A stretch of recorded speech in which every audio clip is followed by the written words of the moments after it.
It's about passion for a sport we all enjoy. It's about conservation, education, community, and fellowship. It's about a single voice of strength. It's about being part of a common cause for the common good. It's about you. It's about us. It's our time to come together. We're asking you to join us and become a proud members American Catfish Association. You'll be happy you did. They're doing a great job. Yeah, they are.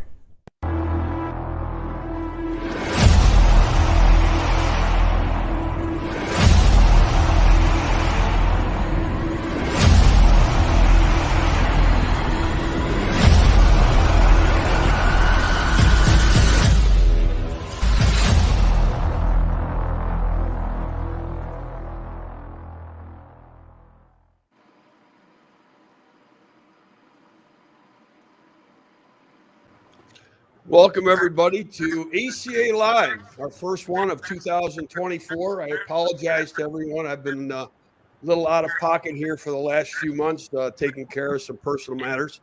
But I appreciate everybody's patience and support. So slow but sure, get back in the saddle and move forward. And this is one great way to kick all that off. Tonight, we've got a heck of a live broadcast for you, a lot of topics to go over with some great people, a lot of experience here, passion for the sport of catfishing. We're going to talk about conservation. We're going to talk about pay lakes. We're going to talk about a whole bunch of stuff. So, grab some popcorn, pull up a chair, and join in and chat. We'll try to address some of your questions and comments in chat. But let me bring everybody in. We've got quite a few people already in here. We've got a few more coming. Here we go. Let me hang on. Where's JR? There he is. JR was a little late coming in. How are you, JR? Can you hear me okay? Cooling off. Yeah, I can hear you fine. Good. Well, listen, let's go around the table here, or around the screen, and everybody, Dave, start off, introduce yourself. I think a lot of people already know Catfish Dave, but go ahead and let's introduce everybody to the viewers. All right, people, Catfish Dave here. Jeremy Chase. Justin Browning. I'm Roger DeMint. I'm Ryan Chris Sales. Oh, sorry, bud. That's all right. I'm Chris Sales. Ryan Casey. J.R. Hall. It's great to have all these guys with us tonight. Appreciate them taking the time. And big special shout out to Jeremy Chase. Jeremy came to us last week and he said, "Hey, I got this idea as far as putting together this panel of all these great people." I said, "Man, let's do it." And so he has spearheaded a lot of this. You're going to see people come in and out tonight. I know there's a couple of people that may be joining us as well. So I'm looking forward to possibly others joining in on the conversation with us here. But we're going to go until there's no more going. So, hang in there with us. I'm going to bring up chat here so I can kind of review what's going on if I can. It's flying. I thought it would. But, guys, we kind of got sidetracked. We were talking before we went live, and we were talking about a lot of regulation efforts that are going on around the country and the processes and things like that. But one of the big things, and JR, you've brought it up recently, and I think we should probably get into it a little bit right off the bat. And you guys agree with me or not, but we can talk about pay lakes. And I think the pay lakes are going to be a catalyst for a bunch of other conversations. So, I know that, one of the things, about pay lakes, and I think the misunderstanding by a lot of people is that as much as you want them to go away, pay lakes have been around for decades, and unfortunately, they will continue to be around. The biggest challenge is going to be how to properly regulate them so that fish being taken from public waters, they're being put into these pay lakes, and these fish are being abused and just, it's not the way it should be. And there's got to be a way of fixing it. We have some certain ideas, the ACA, but I'd certainly like to hear from everybody else. Well, everybody, I thought it was a good idea to get everybody together and get on here and talk. Good people, good ideas, share what you experience. The difference between Pay Lakes is there's the old school Pay Lake that Glenn mentioned, and then there's the trophy Pay Lakes of modern day, which has been, I don't know how long Trophy Pay Lake's been stocking. 20 years. They've been stocking big catfish solid. It started in the early 90s. And there's been a recent uptick thanks to JR and some other people involved here and others sharing what they're experiencing out there with commercial fishing, the taking of large catfish in crazy numbers. I think we all know that there's recent commercial fishing owner, Pay Lake owner that comments and says that we're all insane, crazy. If we care about large catfish, we're nuts. And that's the farthest thing from the truth. Well, he's protecting his investment. Well, that's probably more along the lines of the truth. But we're not going to, give him the time of day to even mention it is what it is. He's going to put out another video after this, I'm sure. And we're going to continue to fight for what makes sense and non-disgusting practices. And if that individual or anybody else wants to come to the table and talk, let's go. Let's talk. And I think we all kind of feel that way. Well, let's, anybody can come. That's kind of how we're here tonight. So. Yeah, I mean, one of the things, and we have proposed this, the ACA has developed various regulations, our regulation wish list, if you will, that we present to every state. And part of that, as far as the Pay Lakes go, is that the patrons, the people that fish the Pay Lakes, they pay a fee every time they go there of $5 or $10. Okay, and that money goes towards the enforcement of the regulations of these Pay Lakes. For conservation efforts within the state. And that's the other thing that a lot of people have to realize is that you can have the best regulations in place, but now you have to turn to enforcement, and enforcement of these regulations is a huge challenge, especially with a lot of the states now limited in their resources to be able to afford the necessary enforcement that is going to, manage not only Pay Lakes, but just fishing in general. Well, if you can't police something, you shouldn't allow it. I grew up at a Pay Lake my family owned, so I've seen both sides of it. I've never hid it behind nothing. You know what I mean? I've said it from day one. When it got to where Pay Lakes went to stocking trophy fish, I said, this ain't for me, and I have fought against it ever since. When you come in and they stock a load of fish, and usually blues is the worst, they're dead in 2 days, 2-3 days.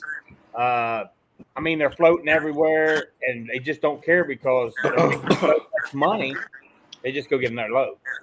And that's one of the biggest problems. In Ohio, one of the biggest problems in Ohio we got now is they don't, when you talk to the DNR, when you talk to agriculture, DNR says, well, we're not over the Pay Lakes. We have no authority over any of them. Then it's the agricultural department. Well, then you go to the ag department, and they say, well, we're not over Pay Lakes. Well, then when you get them both together and say, hey, who is over, who is allowing this? That's when they come back and say, it's a small business that's fell through the cracks, and nobody wants to touch it with a 10-foot pole because it's political suicide. There ain't another business out there that's unregulated. This is it. And in Ohio, the worst part we have is trying to find out what and who we can get to regulate. Yeah. Well, that's the biggest thing is regulation. I mean, JR, of recent day, and not that you haven't in the past, but recently, you have brought a great deal of attention to the Pay Lake issue. I mean, what are your thoughts? I mean, how do you think that, and everybody here, I mean, how do you think the best way is to combat the situation with Pay Lakes? me personally, I've sat back for years. I'm blessed where I live and very good fishery. Commercial fish is not a huge thing here and not near the serious issue, but I've just seen it. Browning is awesome at sharing information. You can't fix a problem if people don't know it exists. And I started looking at it from a different perspective. And it went back to some post on social media back in February about what can you do for your sponsor to, bring more people in the business and money aspect of it. And I just kind of looked at it different and was like, well, what can my sponsors or any sponsors, big brand name, what can they do for us? And why hasn't anybody taken a stand on this? There's a lot of people with a lot of followings that can, just posting and making awareness out there for people to, to see that this is a problem, because there's tons of posts being shared and there's a lot of comments of, what is this even a thing? I'm like, oh yeah, this is a big thing. It just nobody knows about it. It was nice to see lots of shares, lots of information getting out there. I've tried to tell everybody, if you're going to have, the opposing side's going to talk to you or want to pick a fight with your name call. Best thing is just let them reflect what they are and just try to be informative, as nice as you can be. And it's not hard to convince people do what? Is that hard for you to be nice to those people when they're trying to tear you down? I was a paramedic for 15 years. I've got pretty thick skin. It doesn't really bother me. Hey, you've done a heck of a job. I see that you can go back to one of the big posts. It had 600-700 shares or whatever. And, there's a lot of comments that, there's a few that's like, quit whining, whatever. Let them do that. Let them represent. That's what that is. I get pay lakes ain't going anywhere, and I don't have a problem with people, like what we've talked about, channel cats and fingerlings and raise your own fish. Personally, I think Ryan Casey's probably had the best idea that I've heard to date when he did the show with Alex. About, this is the size lake you have. This is all you can stock for the year. If you can't keep that, then you need to do better at keeping your fish alive. I think that's something you can present, as a majority to somebody, and that's easier to convince somebody. Also, the pay lake in general, the trophy, they incriminate themselves. Just let them show and post and do it all they want. This is not hard to convince somebody that knows nothing about it that this is morally and ethically wrong. And I hope to continue holding some of these bigger names in the field or in the industry itself. Let them use their social influencers that follow them or their sponsored staff or whatever. Make the awareness, because it goes along with anything. If you don't know it's a problem, nobody wants to fix it. Yeah, well, and that's exactly it. I mean, I also think that within the catfish community, pay lakes, they're well known, and it's a well-known problem. Again, the thing is that they are a small business, considered a small business within some of these states, and you are not going to get a state that is going to move to put a small business out of business. So I agree. The only way that you can do it is to properly regulate them and to curb the mishandling of these fish, the mistreatment of the fish, and Ryan's suggestion regarding number of fish per acre, where you're getting the fish from, as far as the pay lake industry starting their own cottage industry to raise the trophy catfish that they want. I think if they were to do that, you'd see them take a whole lot better care of these fish, because of the time it takes for a mature trophy catfish to get to 40, 50, 60 pounds. So I think there's a lot of different ways that the pay lakes can operate, but operate without raping public water, using these fish that they're taking.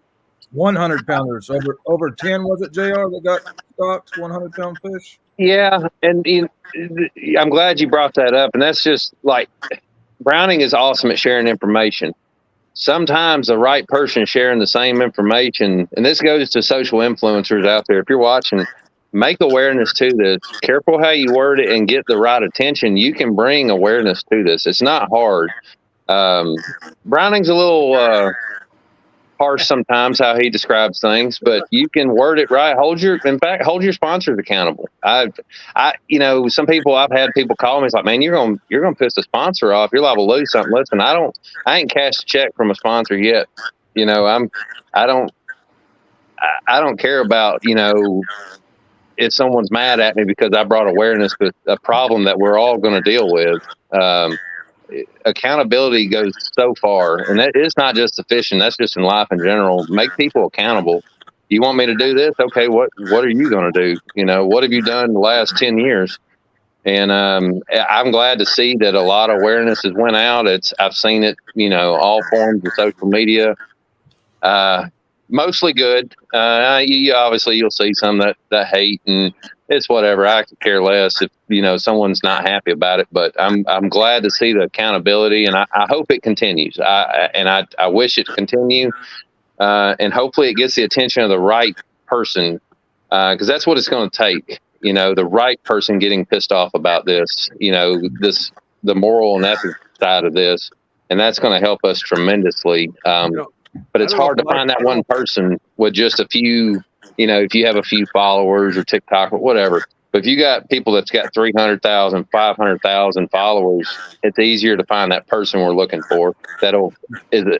We can call in a favor. We can, use their name and brand name and help with this situation. We're going to need all the help we get.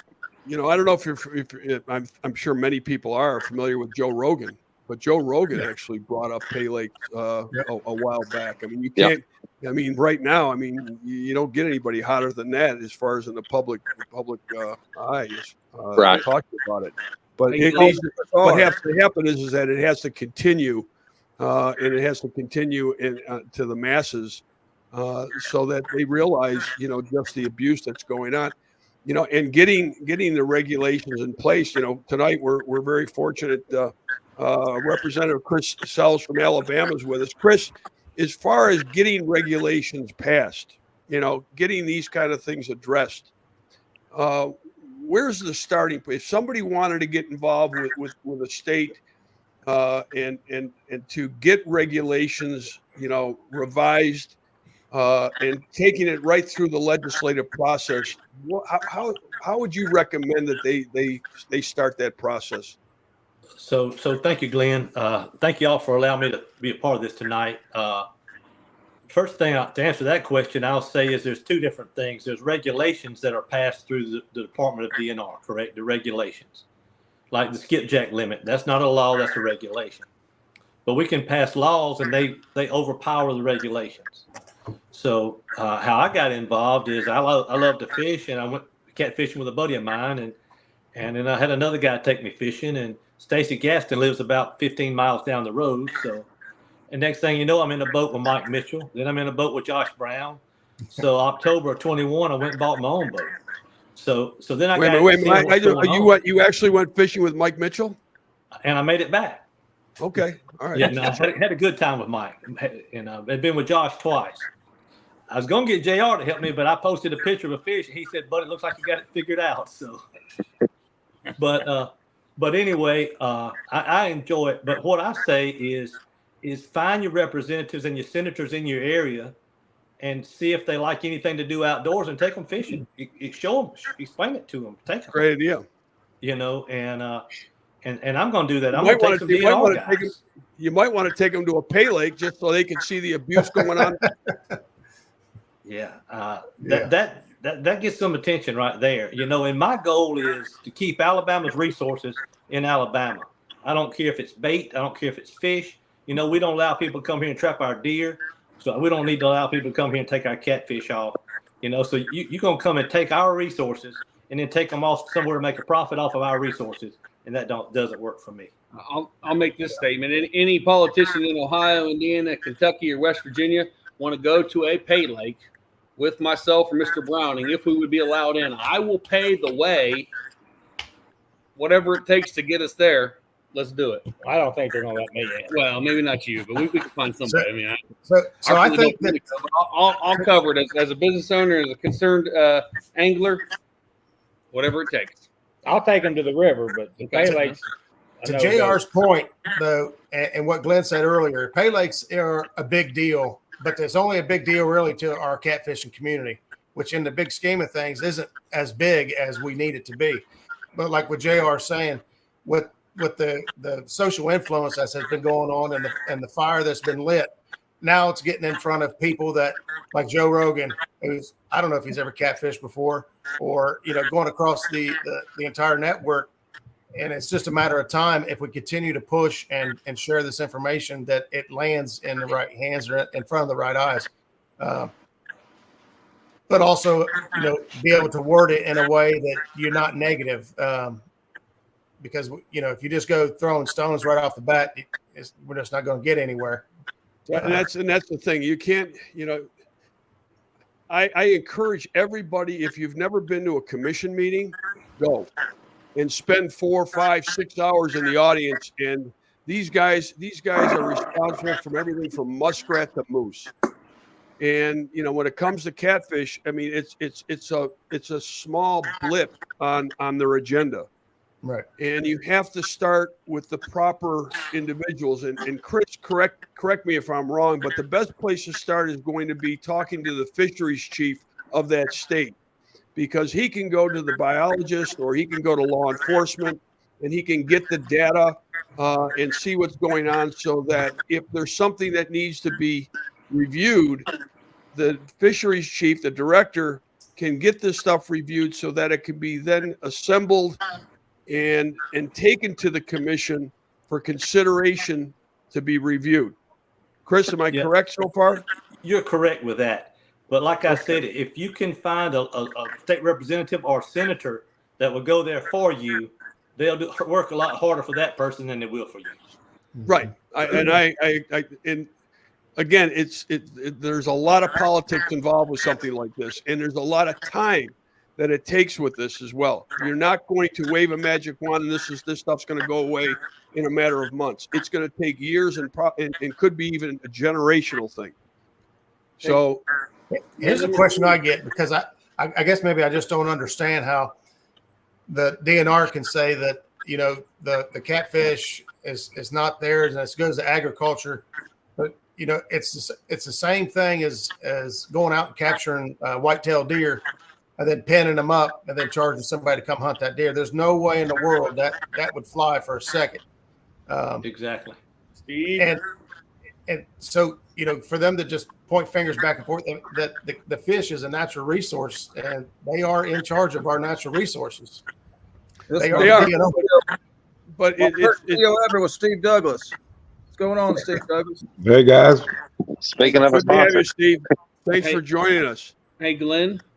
Yeah. Let me just say and kind of throw this out there. Now you have yourself, myself, Steve as business owners. Also, Steve's a content creator. Yeah. JR. Can I finish? You're All right. So you have the three of us. You have a state representative from Alabama. You have two really good guides on good bodies of water that are, nationally known guides. You have a content creator with Catfish Dave and Roger. And I mean, what about the small businesses that every one of us has created in the fishing world? And I know people say, well, they're not going to touch a small business. They're not going to touch a small business. But look at the effect that it's having on every one of our businesses by doing nothing. It's look at it. This is, but we are doing something. And if you look at the panel tonight, you can see that there's a lot being done. Just at least bringing everybody together to move forward, in a unified way. We're all on the same page. We all want the same thing. That people say not enough happens fast enough. Sorry, excuse me. But people need to understand the process. People need to understand that this stuff, it's not something that you can demand. It's not something that you can force down anybody's throat. Pay Lakes are the bad guy in our eyes. Yeah. But we're the bad guy in the Pay Lakes eyes. We're the bad guy in the commercial guys. We're the bad guy with maybe some bait dealers. That legislation that's out there, regulations that are in place, not everybody likes, not everybody's willing to accept. You know, you don't want to take away somebody's livelihood.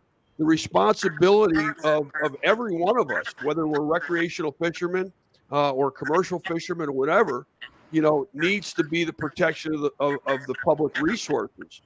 Where when that protection of the public resources is compromised, that's where regulations and where politics and where the DNRs need to step in and make that correction. It's as simple as that. And I think that most of these commissions, most of these directors, most of the legislation realizes that. And people have to understand too that their constituents, you know, are also commercial fishermen, are also pay lake operators. So they're going to hear from all sides. But So they're not going to. I don't believe they're going to do it until they're forced. I mean, and it's my experience from what I've seen so far. I mean, if everybody, I hate to, you know, I hear what you're saying, Justin, but I hate to use the word forced. Encouraged, suggested, you know, help the situation along. Yeah, you know, I mean, until they're, we'll just say strongly encouraged. Strongly encouraged. Blackmail. Yeah, I mean, Can I speak on the financial thing for a second? Yeah, man, go.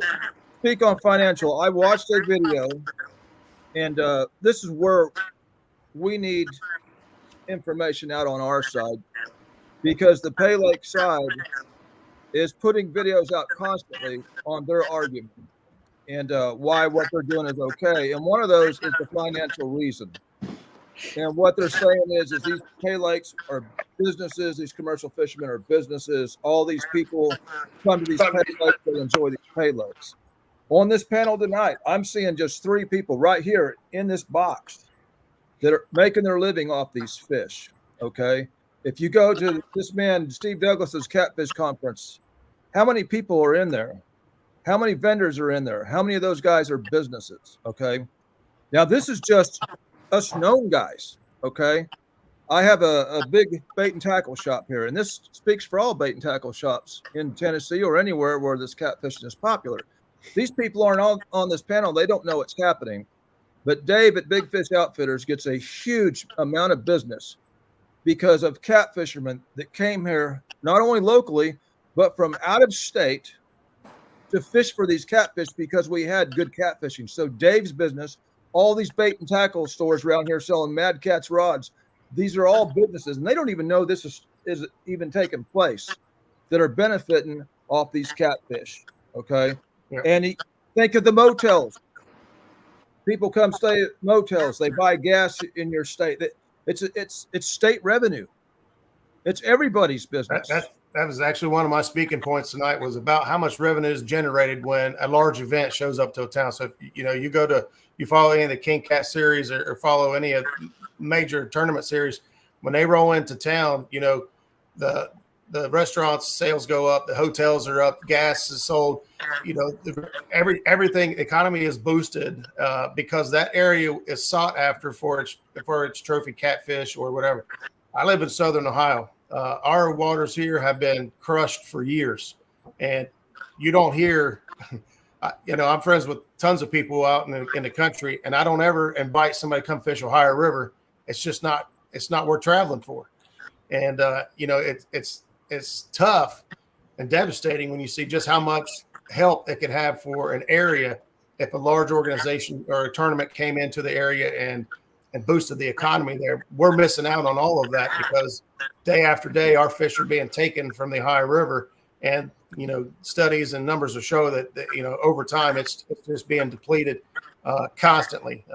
There's millions of facts to go back and look at. But at the end of the day, we're losing out big time on what is available out there because our resources are depleting.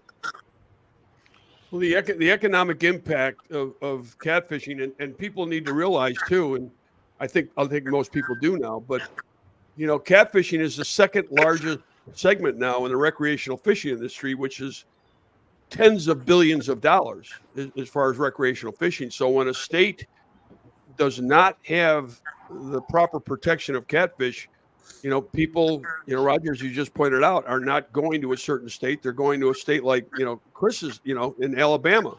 You know, the fisheries in Alabama are probably some of the best, if not the best, in the country. And there's people that flock to Alabama because of the great fisheries. The economic impact those fisheries bring to the state is probably in the tens of millions of dollars every year. You got to get to the right people though.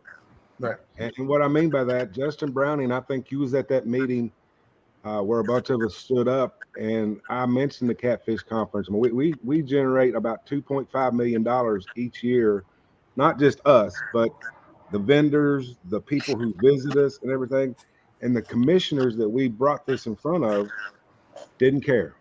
They didn't care a damn bit about the money generated. So I think you got to get to somebody higher than them commissioners to make that effect. And we actually had the Kentucky Tourism visit the Catfish Conference one time, and they was really impressed, but they still didn't do anything. You know, they're not worried about the money. So I don't know if we can use that as a tool in our. Oh, I guarantee you that there's people within every state that is interested in the economic impact. Chris, Alabama has done such a great job, you know, overall. Would you say that economic impact is one of the major considerations to any kind of regulations or law that are put in place?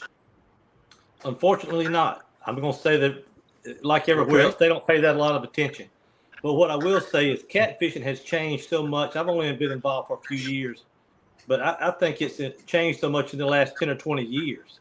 And I think most of these regulations are old, and I think they need to be brought up to date. I think that's one of the biggest problems. The sport has exploded, and as well as the amount of pay lakes has exploded. Right. Mm-hmm. And what Roger was saying is his area was one of the original areas impacted by this commercial fishing for trophy pay lakes. Now, I watched a video from Mr. Pay Lake himself, and he's spreading the message that if you commercially fish these rivers, they actually get better.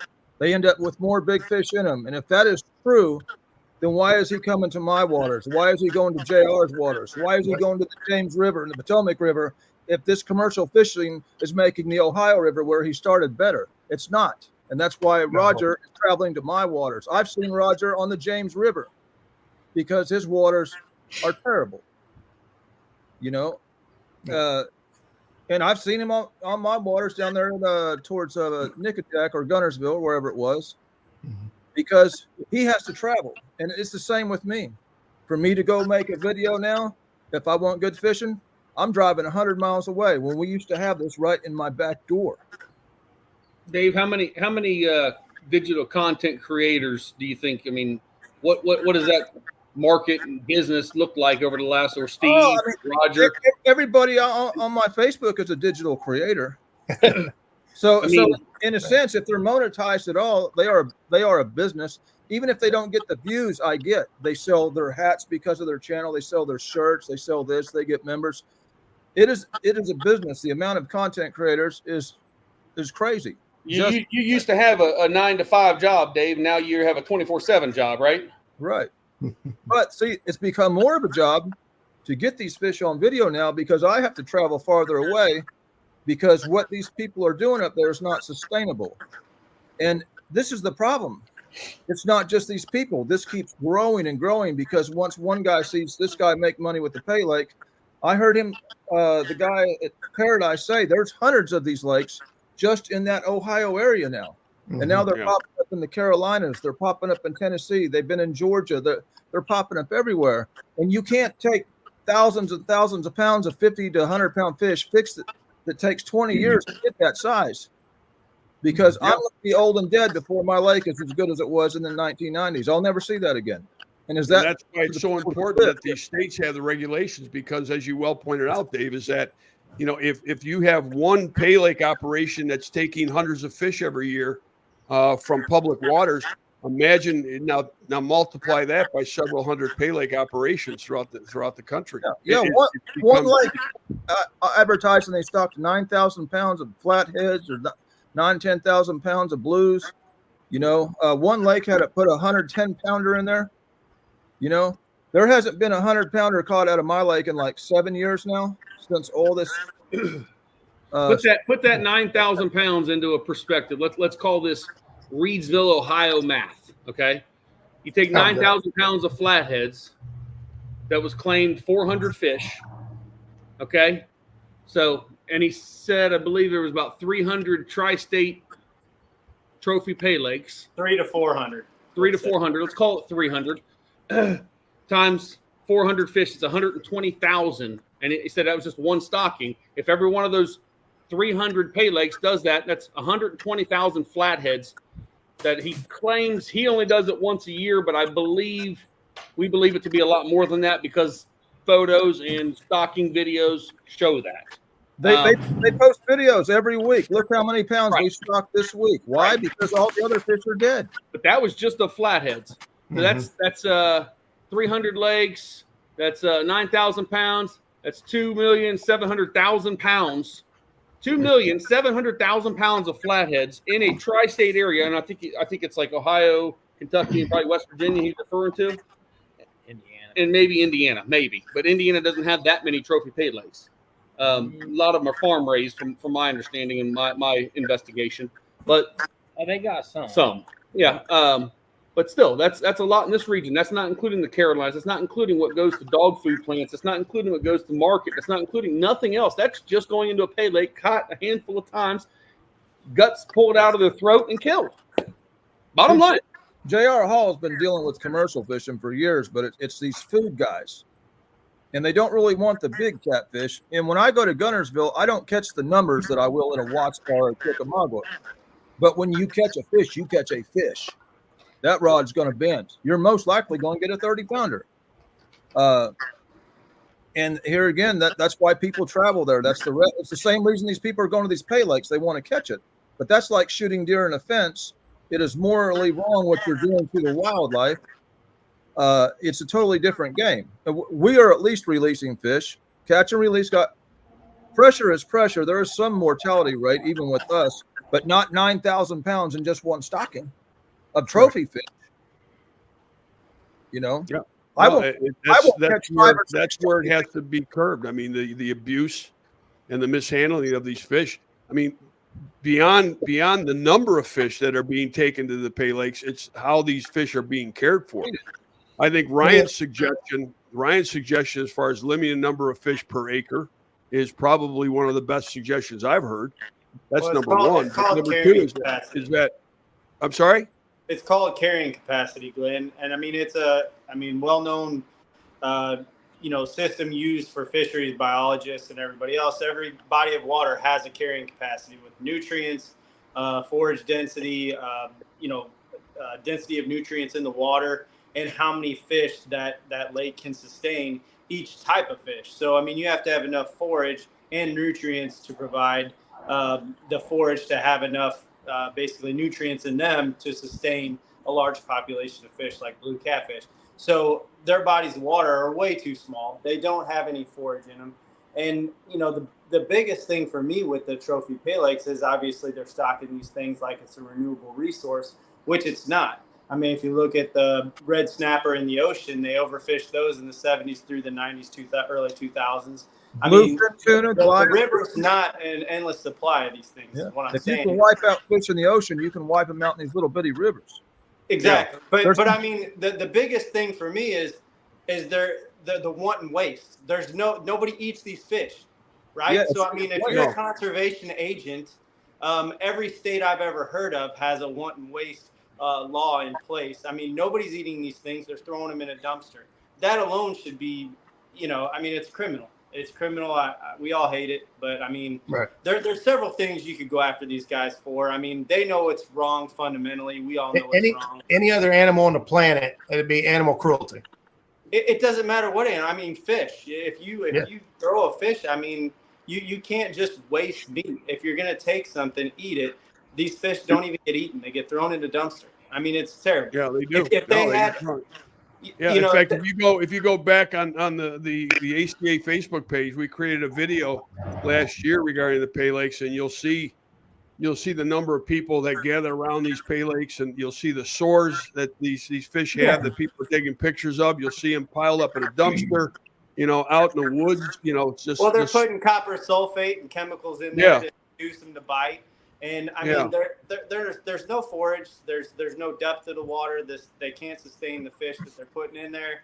And I mean, ultimately, it's a death sentence. It's a cruel death. I mean, I'm not a tree hugger or anything like that. I hook fish and I love catching fish. I practice selective harvest. My clients release everything over 10 pounds. I do that to ensure my fishery is sustainable for as long as I'm able to fish for it. But these guys they're on my waters too, and I don't agree with taking someone's livelihood away, but I don't agree with their livelihood. I think they're taking yours away. Do it. And Glenn, you said something earlier that these guys were charging, or the state was charging a fee or something like that. No, I suggested that they charge a fee per patron to go towards the management and regulation, enforcement and conservation.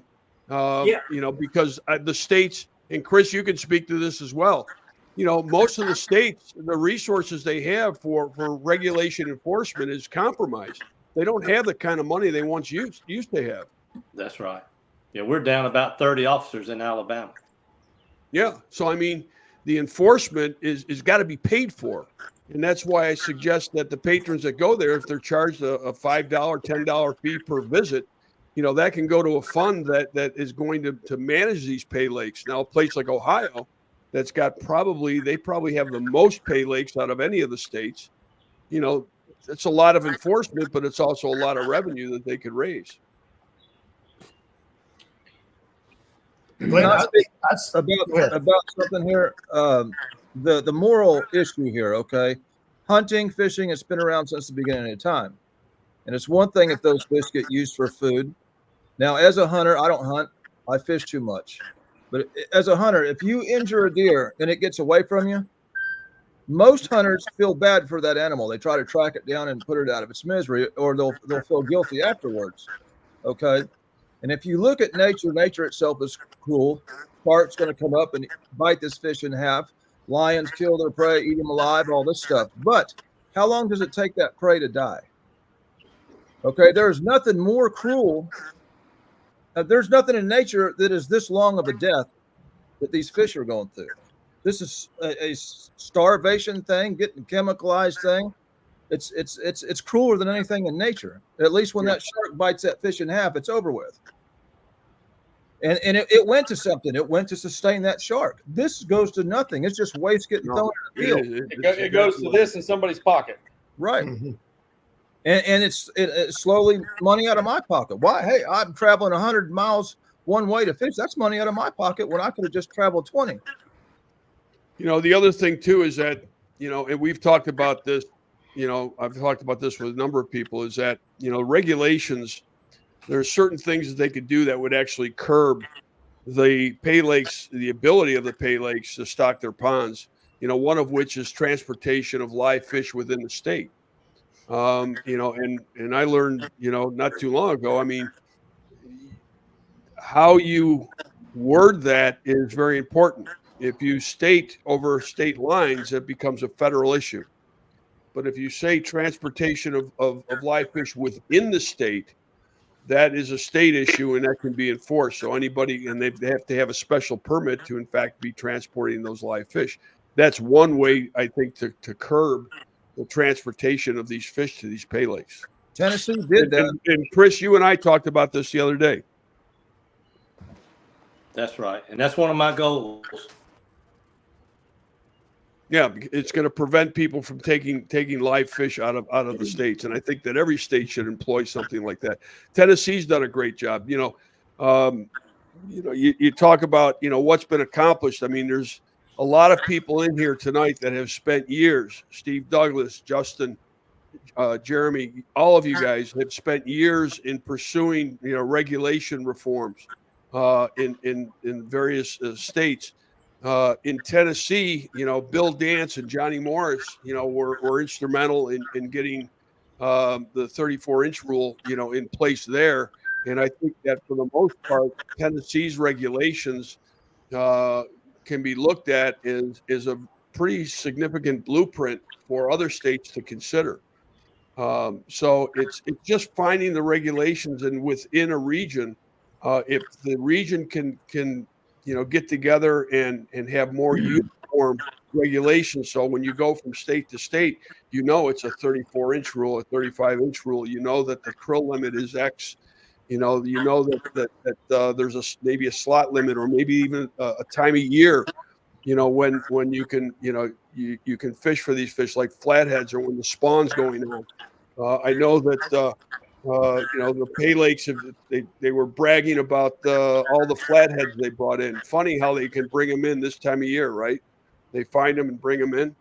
I mean, how many fish did they take off a nest? Well, the thing is, a lot of these places, I mean, Ohio actually has some great regulations, and so does Kentucky. Also has some regulations as well. But even in chat, I'm watching a lot of these comments where there are several regulations that would work, but they don't have the resources to enforce them. They're not abiding by these regulations yet. Nothing's, they're not getting caught. Nothing's really happening to them. So it's just continuing to evolve because the states don't have the resources that they need in order to enforce these regulations. A lot of places have great regulations. They just don't have the resources to enforce them. That's Tennessee's problem, and this is why I said they're a weak link for Alabama, because you have Gunnersville that runs over the Tennessee line. So I've been to Alabama, right? And in the few times I've been, I've already been checked. I got checked last time I went to the Ohio River. I never get checked here. You see them out on Memorial Day, and this is the problem: is there's not enough of them. If you look at the number of TWRI agents per region, there's not enough of them to do the enforcement. But if Alabama passes the law, they just come up through South Pittsburgh and pull over into Tennessee where nobody's checking them and leave out of Tennessee. And they're getting how much for these trophy fish per pound? It's a ridiculous amount. So it's worth boating them all the way up to South Pittsburgh ramp and coming up through Tennessee. Hey, Dave, let's touch on that. People have been offered, rod and reel fishermen have been offered. I call these fingers, okay? These guys up there have their connections down here, okay? And everybody I know that is even Facebook famous at all has been messaged by these people that they will buy these fish from us. I didn't accept their friend request or whatever, but a lot of these people are going to take this. And I know, there's a guy down here, I'm not going to mention names, but he's from up there. He had a pond here that could have been used as a holding pond for them. He admitted that they were down here catching skipjack to sell to them guys up there, to sell in those lakes. But it's like when I was in JR's water, there's the same guy down there. I was down there at a certain time of year, and he was out there 24 hours a day. He was camping out at the point. Now, they checked his vehicle. Alabama checked his vehicle. But this is the problem. He don't necessarily have to bring those fish back to the vehicle if they've got a connection living right there on the lake. They just pull up to that guy's private dock, and he's got a little holding pond, aerators, live wells, whatever they need to keep these fish alive. They just come down and pick them up. I mean, these people, they have a different kind of reach than just what you see a commercial fishing boat out here. It's not always the there's a network out there. Undoubtedly there's a network out there. And just to touch up on what Dave just said, just FYI, we nailed his ass. Just so you know. Yeah, we it's been taken care of. See, and I was down there 3 months later, and the same guy is still there fishing all the time. And he admitted to me that his friend was a commercial fisherman for these Pay Lakes. And so, yeah. Let me ask you this question. What would be your suggestion? Again, now taking into consideration that most states, they don't have the resources, or they have resources, but they're limited as far as regulation, enforcement. The highest, the actual Pay Lakes. What do you think the solution is? The highest. If you were to present a solution or a suggestion as far as the regulation, what would it be? How would you correct it? You can't catch these guys everywhere, but you can catch them where they're going, which is the Pay Lake. That's where you have to regulate them at. Yep. You can't catch them everywhere, but where they're taking all the fish to. And like you said, there's hundreds of them popping up. So, I mean, you either stop them there or, we get each state to get a 34-inch law, a no transportation of live fish. And sure, we're going to get some. We're going to get some tickets. You have to make the fines scary enough where it's going to matter, where you're confiscating vehicles, boats, things like that. Because a $1,500 fine to these guys is a slap on the wrist. It's cost doing business. Yep. So, I mean, how about start losing stuff? Lose a boat. Lose exactly. your nets. Get hit where it actually will hurt them. Exactly. Well, that's the problem they had in Alabama with the skipjack. They was giving tickets. We sat down there one day and watched them. Oh, it looked like the cartels coming in and out with truckloads of coolers on dualies. And they come back an hour later. They'd have more ready to go with them. Boom, boom, boom. We called.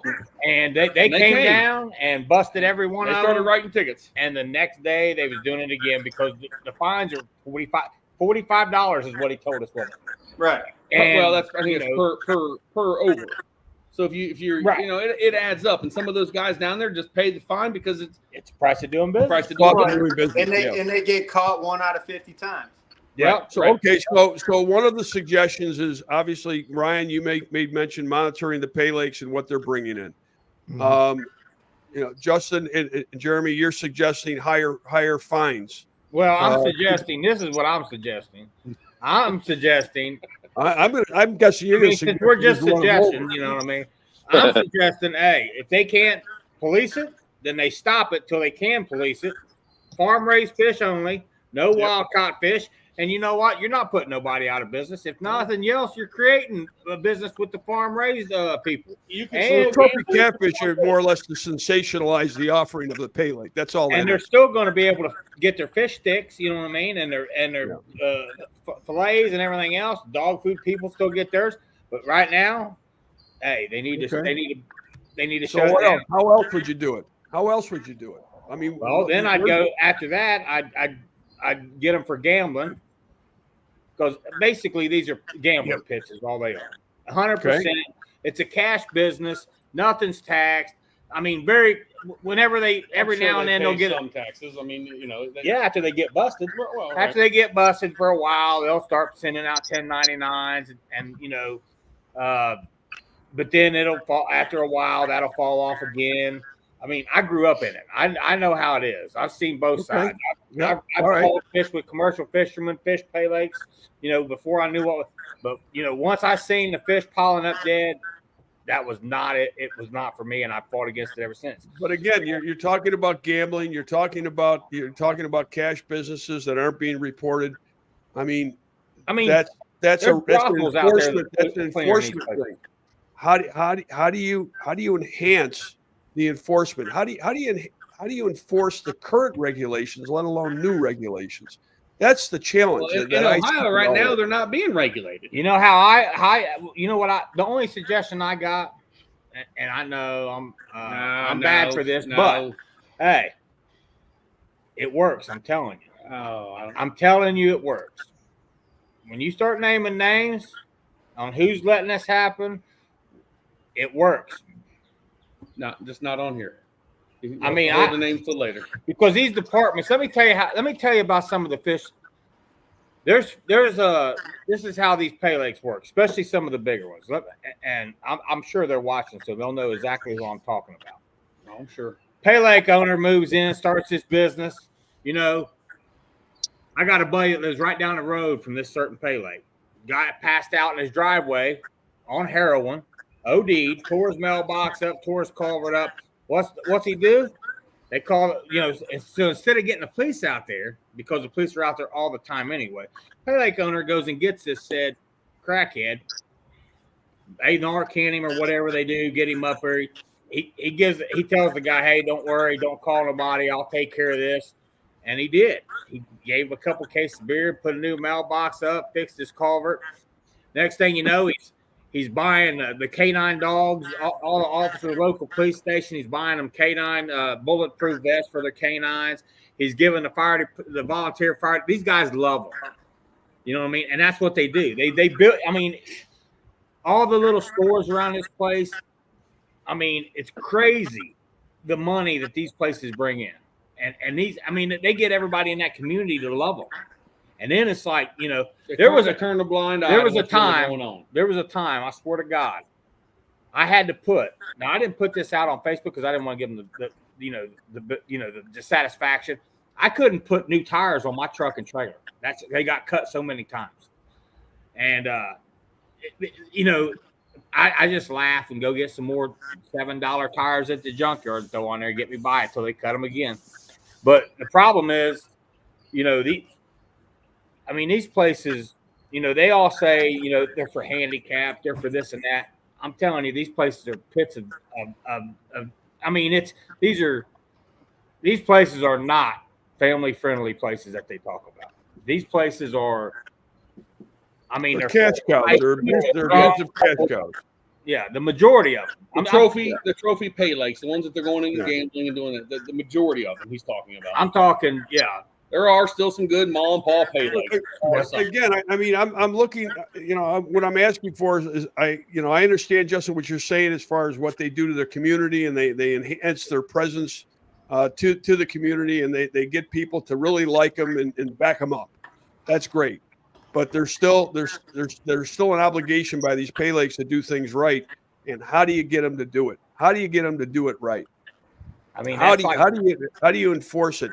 And what I'd like to see is some real creative ideas as far as how we as a community can assist the states in the enforcement of these regulations that are on the books, to find the deficiencies in the regulations, to be able to bring it to the attention of the states.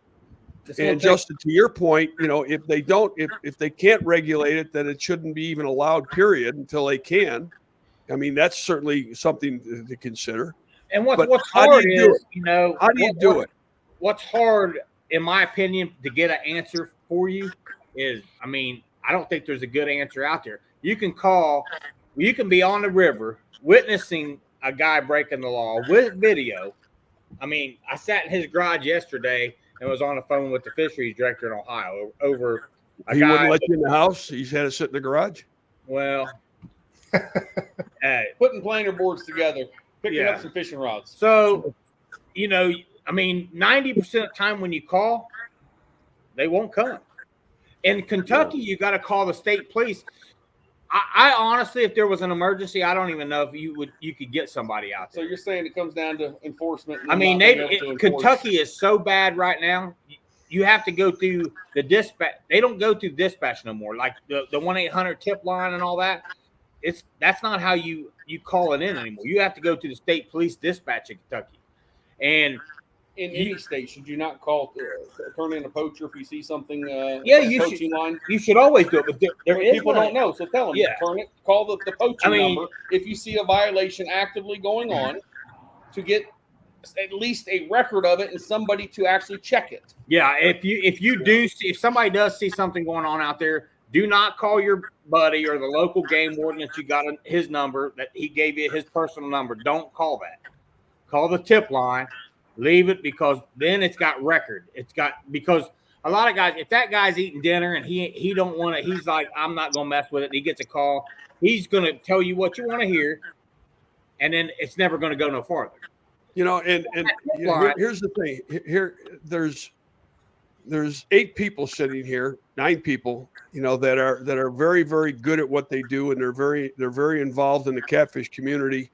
They've got a lot of knowledge. They've got a lot of passion. They've got a lot of experience. And again, the suggestion to figure out how to make this work is challenging. And absolutely. That's what people have to realize and understand, is that this is not an easy solution. This is a very, very challenging problem that has to be, you have got to come up with some creative solutions that everybody can live with. And it's not easy. It's not easy, because everybody's got to walk away from the table at least, having some portion of a win and a loss. JR, Ryan, you're both guys. You're on the water all the time. I mean, do you see enforcement out there like you used to, or do you see it the way you expect it to be? No, they're way understaffed.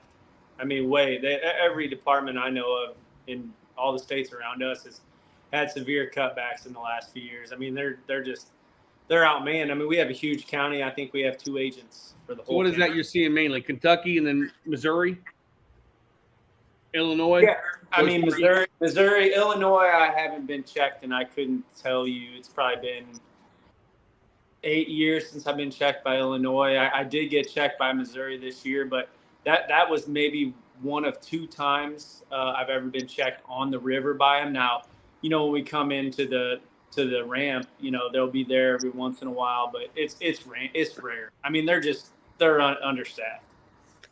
Dave, I you're don't on know the water a commercial lot. guys What are from your Ohio. thoughts? Well, for one, awareness is key. For instance, TWRA. Okay, I seen them actually promote a pay lake somewhere in Middle Tennessee. They promoted it on their website. But what TWRA does not realize probably is they're thinking, oh, cool, a pay lake. But do they realize there's 300 other pay lakes up here that's coming to get the same fish? Do they realize there's Facebook? We've seen how this sport has exploded on the catch and release side, or catfishing in general, whether it's catch and release or not. We see how it is exploded. And TWRA doesn't not realize, hey, I've got 100 and something thousand subscribers. We've got Facebook pages with 100,000 members. Okay. What they're not seeing the big picture like we're seeing it, and it's the sustainability of it. And the fact that, okay, we've got this number of pay lakes now. This is going to continue to grow because when this guy sees this guy making money, it's going to keep growing. And this is not sustainable. And they're not seeing this whole big picture. They're not seeing all of this. Yeah. They do not realize this huge explosion that's happened. Yeah, they're getting some calls from our local guys. Where's our fish at? And here again, we've got a new group of I've been fishing this river since the 90s. It's a totally different river. Well, these guys that are working TWRA, they might think this is the new normal, that this is fine. But my videos prove that all my biggest fish come from getting way away from here where all this is taking place. I can go to James River, and within 3 trips, I've caught several fish over 40. My biggest is 60. I can't do that here. I can't do that in Watts Bar. I can't even do that in Chickamauga or Nickajack in just Dave, 3 trips. why Watts Bar? They don't have commercial fishing on Watts Bar, correct? I actually heard Mr. Do they or do they not? The guy up in Ohio, he said they came to Watts Bar, and he said it was the worst lake he'd ever went to. And yes, they do bust guys, and they busted guys in Watts Bar with commercial fishing. You're not supposed to have. Yeah, here again, just Every time I'm there, I pull up, probably 5 different lines halfway across the river. Right. Yeah. It gets fished, not legally. Yeah. It's like, They're taking them for their local fish fries. Not necessarily. There's that's what people say all the time. It's right. Yeah. TWRA told me, Fort Loudon had commercial fishing banned, and that's why it was so great. They banned commercial fishing like in the 70s, and here I am in the 1990s just enjoying this fishing. I'm thinking. I think everybody's got to realize though too, commercial fishing is on a downward trend. Catfish is one of the top 10 consumable fish in the world, but 80% of the consumed catfish is farm raised now. So Right. the commercial fishing that goes on now is not so much for consumption. It's for these pay lakes. It's Right. for pet food. It's for everything but consumption. So, I think that the states have to realize what these trophy fish are being caught for. And I think eliminating or at least setting the krill limit. In other words, if the commercial guys follow the same rules that they set for recreational anglers, 1/34, etc., it would make things a whole lot, healthier. I think all the way around for most of these. It's totally unfair. It's totally unfair to us locals that have to deal with not good fishing here. So some private lake up in Ohio can make their millions of dollars. Yeah. Well, that's the people of this state should have more say so than they do, or at least as much. It should be a shared thing, but we're getting the crap end of the deal. We were in the Mississippi back in, was it August-ish, and seeing guys putting in Missouri, fishing in Mississippi with Kentucky plates. Putting in a Columbia bottom. Putting in a Columbia bottom. Big tanks in the middle of their and of course they're Kentucky. And I looked at Justin and they just follow you everywhere they go. They love you. Pulling trout lines, 50-pounders right in front of us. But it hadn't been on the water 5 minutes. I was like, oh my God, I'm like a magnet to these trash. Mm-hmm. Well, they're here all the time. Yeah. Well, we've had them come drop lines right in front of us, like just pull up behind, down river and upriver of our setup and put nets out. Well, again, what needs to be accomplished is realistic, suggestions, realistic solutions that state commissions, DNRs, legislature can get their head around on. It's no transportation, live fish across state lines, harsher penalties. And I think that's a paramount. I think that's a paramount regulation for any state is prohibit the transportation of live fish within the state. What state wants their natural resource taken to another state for profit? I mean, who's on board with that? Why would we even consider it? Well, didn't Tennessee have that at one time? No, in Missouri, I mean, I think our conservation would be all for it, but we have a cooperative on the Mississippi with Illinois, and I'll just say the Illinois, they have some really good fisheries biologists that work there. I've met several of them. They know who they are. But as far as the higher ups, it's corrupt as it could get for commercial fishing in Illinois, and we won't do anything until we have that cooperative. They won't do anything until we agree on both parties on each side, because it goes by the stricter, but for some reason, I don't know if Illinois has some damaging pictures of some higher ups in Missouri conservation or what it is, but they're not going to do anything until Illinois gets on board with it. And I don't see that happening until a few key people there get the boot. Glenn, I think what you're looking for on that suggestion you're talking about, enforcement's the only way we're going to get anything done. It's got to be enforced. If we can do anything, we probably need to raise some money for them so that they can do some enforcement. Yeah, but the money we're talking, Steve, is significant. I mean, it's significant. There's a lot of catfishermen. Yeah, and there's a lot of companies who make really good money on catfishing too. And there's a lot of pay lakes that make good money, and that's why it suggested that that money doesn't always go to the pay lakes when they're doing all this private stuff. It's kept private. It's kept. The only money they're getting from the pay lakes is the Dingle Johnson money, and that's it.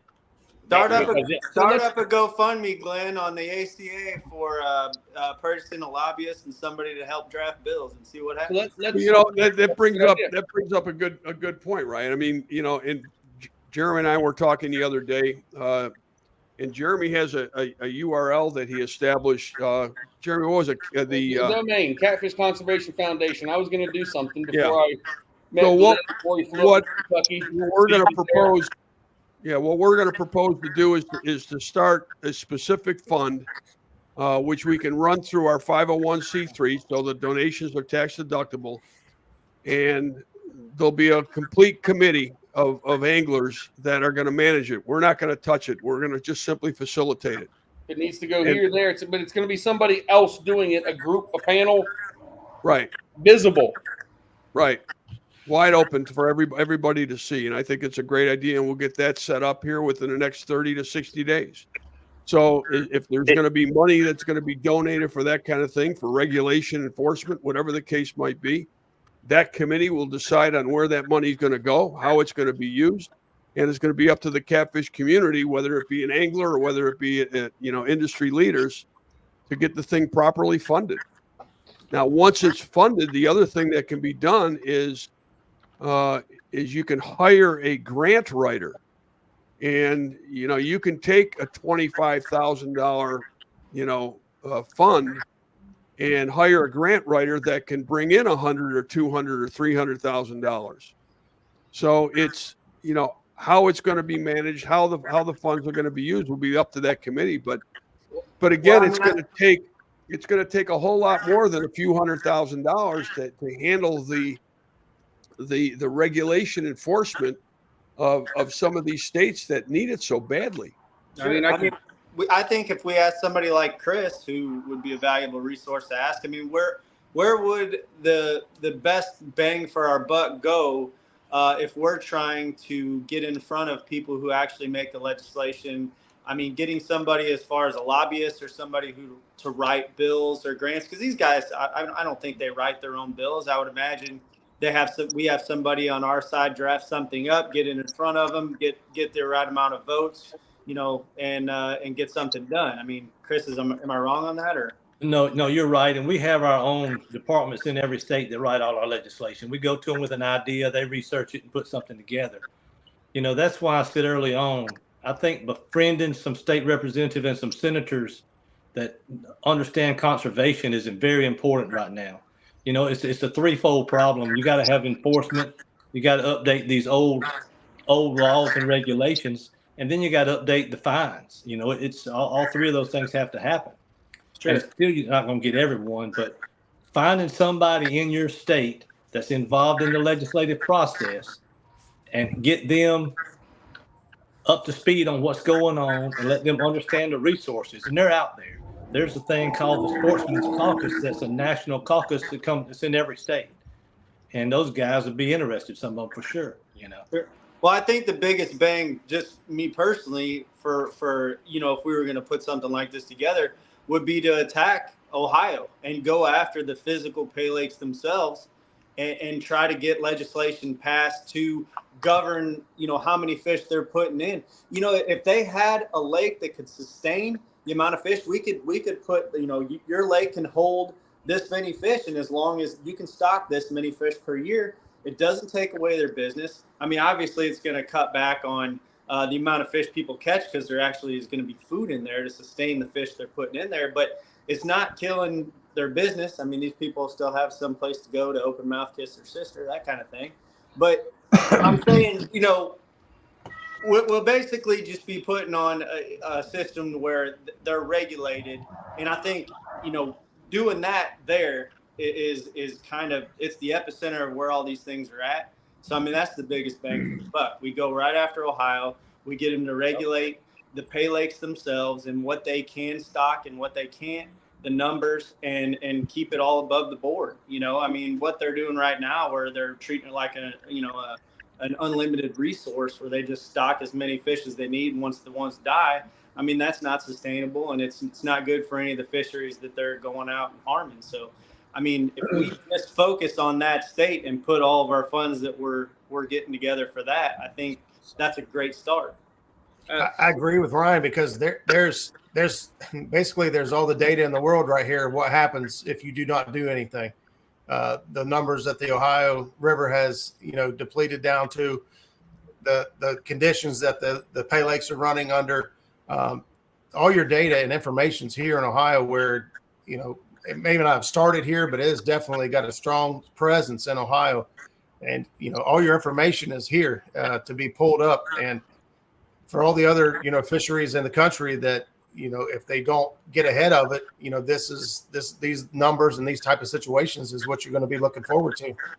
And so I agree with Ryan, it started we here. Need everybody on here. So let me make this suggestion. Let's say that this fund is established and it gets funded. To Ryan's point, which I think is a good one, is actually to create the legislation, to write to the legislation, have somebody write the legislation that we think works best to regulate the Pay Lakes, or anything else for that matter, for these states, so that we can take this legislation, this regulation, which to take it to the various states, to the DNRs, et cetera, for consideration, and to start a program, to publicize this new regulation throughout the states that absolutely need to have it in place. That you can go to television, stations throughout the region and have a conversation with them and let them understand, why this regulation is so badly needed. Let them review it. Let them go out and see the abuse that the Pay Lakes, are doing. Earlier, you guys addressed getting this problem known. We talked about Joe Rogan, et cetera. And I think that local news may be a good answer, for that. If somebody gets out there and they do an expose on these Pay Lakes, it might be a good starting point. I feel that people don't watch them though, Glenn. People do not. I mean, I've done this for 12 years. I can put something out on YouTube talking about Pay Lakes and conservation, and I get crickets as far as views. Yep. But you how to tie a hook, you're gonna get 1,000 views. Yeah, guys. So and we've experienced it as well. I mean, when you start talking about conservation efforts and to get people behind it, there's all sorts of people that'll point the finger and say this has got to be done, but when it comes time to do it, it falls off dramatically. And 10 years ago, I think around 2013, I told Kentucky DNR how to, because it's the same thing back then. We don't have the resources. I kind of mentioned to them, like deer hunting, you have to buy deer tags, and I don't even know what they cost anymore. I don't deer hunt anymore, but if you want to harvest a deer, you got to have deer tags. It could be the same way with these trophy fish. If these commercial guys want to stock their Pay Lakes, make them pay an extra fee, and that fee goes to it, but they're only allowed so many fish per year. Kind of like alligator. But again, you're talking about a regulation. You're talking about enforcement, and that's the challenge. The enforcement is if they got money and they weren't interested in listening to that. There's a revenue stream right there for extra DNR. They get money. Yeah, I mean that's great, but again that's a regulation, and they've got to put people in place to enforce that. And back to what Chris said a while ago, what Chris said a while ago is friend some senators or commissioners and stuff like that. I had the commissioner Rich Storm from Kentucky in my lobby, I don't know, 6 months ago, and was talking about this stuff. And what he told me to do, if I wanted to get anything done, was befriend these type of people, take them turkey hunting, smooze them or whatever. I don't need no more friends. I'm not looking for that. I'd like for you all to pay attention to what I'm looking for, without having to build a friendship with people, and it's going to be a fake friendship at that. If you know what I mean. I mean, I don't know how to turkey hunt for one. It's relation, and that's what the ACA has been doing for a number of years. I mean, we've established really good relationships with a number of government, bodies and directors, and then around the country. And that's what it's all about. It's relationship building, and it's being able to have, conversations regarding the problems in a realistic manner. Which we're able to do. I mean, it's. You were talking about getting money involved and such. And Chris may be able to answer his question better, but I know just from speaking to local game wardens why it happened. There was no lobbyists. There was nobody pushing for the skipjack for Alabama. The new rule passed. The reason it passed was 2 or 3 individuals, mainly at Wheeler Dam, that people kept calling on and kept going to. They wrote them a ton of tickets. It was it was one of them, we're tired of going to this place because of the resource that they're abusing. We're just going to keep lowering this down. Nobody was on the front. I was at the meeting 3 weeks ago. Me and Brad Lell were the only 2 there to talk about anything to do with freshwater. There was nobody. It was strictly they were tired of going there and kept seeing we were calling hotlines. People were talking online about, I've got 600 skips. I'm taking back to Ohio. Who wants to buy them? I'm going to pay for my trip, go to Alabama. I'm going to sell skips on the way home. I'm going to drop them off at a Pay Lake. And it wasn't, nobody was on the front lines as far as I know saying, hey, we lowered it to 50. It was strictly lowered because they saw the abuse and got tired of people calling and dealing with the same, really one individual, but there were several that kept one main one, but there were several that kept screwing up or abusing the resource, and it didn't take a bunch of people. That law, we talked to them after the meeting was over. It's like, oh yeah, this is happening. We're tired. Alabama is usually really, really on top of things. At the same time, they put the regulation in there for the 100, and I mean they already realized that there was a problem, and obviously the problem continued. So they took the bull by the horns and they reduced it even further. Which I don't see how we couldn't do the same with something like this. You talk about regulation and stuff and money, and I'm a big I don't want to ever. Someone said something the other day to me about it. I said, I don't plan to gain $1 out of all making this awareness. I don't want any money. I don't need the money. In fact, my money doesn't come from fishermen. My best money is taking people that's never done this before. So, I mean, I'm not here to gain anything, and I don't want to be a part of anything that would require money as far as that goes. And like I said, Skipjack, that had nobody on the front lines. That passed on its own strictly from abuse. I don't see how this. Thank you. But in defense of a few people that are in here, I mean, you've got, people like Steve Douglas and Justin and Jeremy and others that have really put forth the effort as far as to build awareness and to go after regulation changes for years. And, they've moved the needle, but it's always just so little. Just, you take what you can get. But it's such a challenge. I mean, it's just such a challenge. So since we've already got so many folks in here that have already, leaps and bounds ahead of most of the people. So we've got chat, a lot of people fired up. Everyone's motivated right now. The social influences are motivated right now.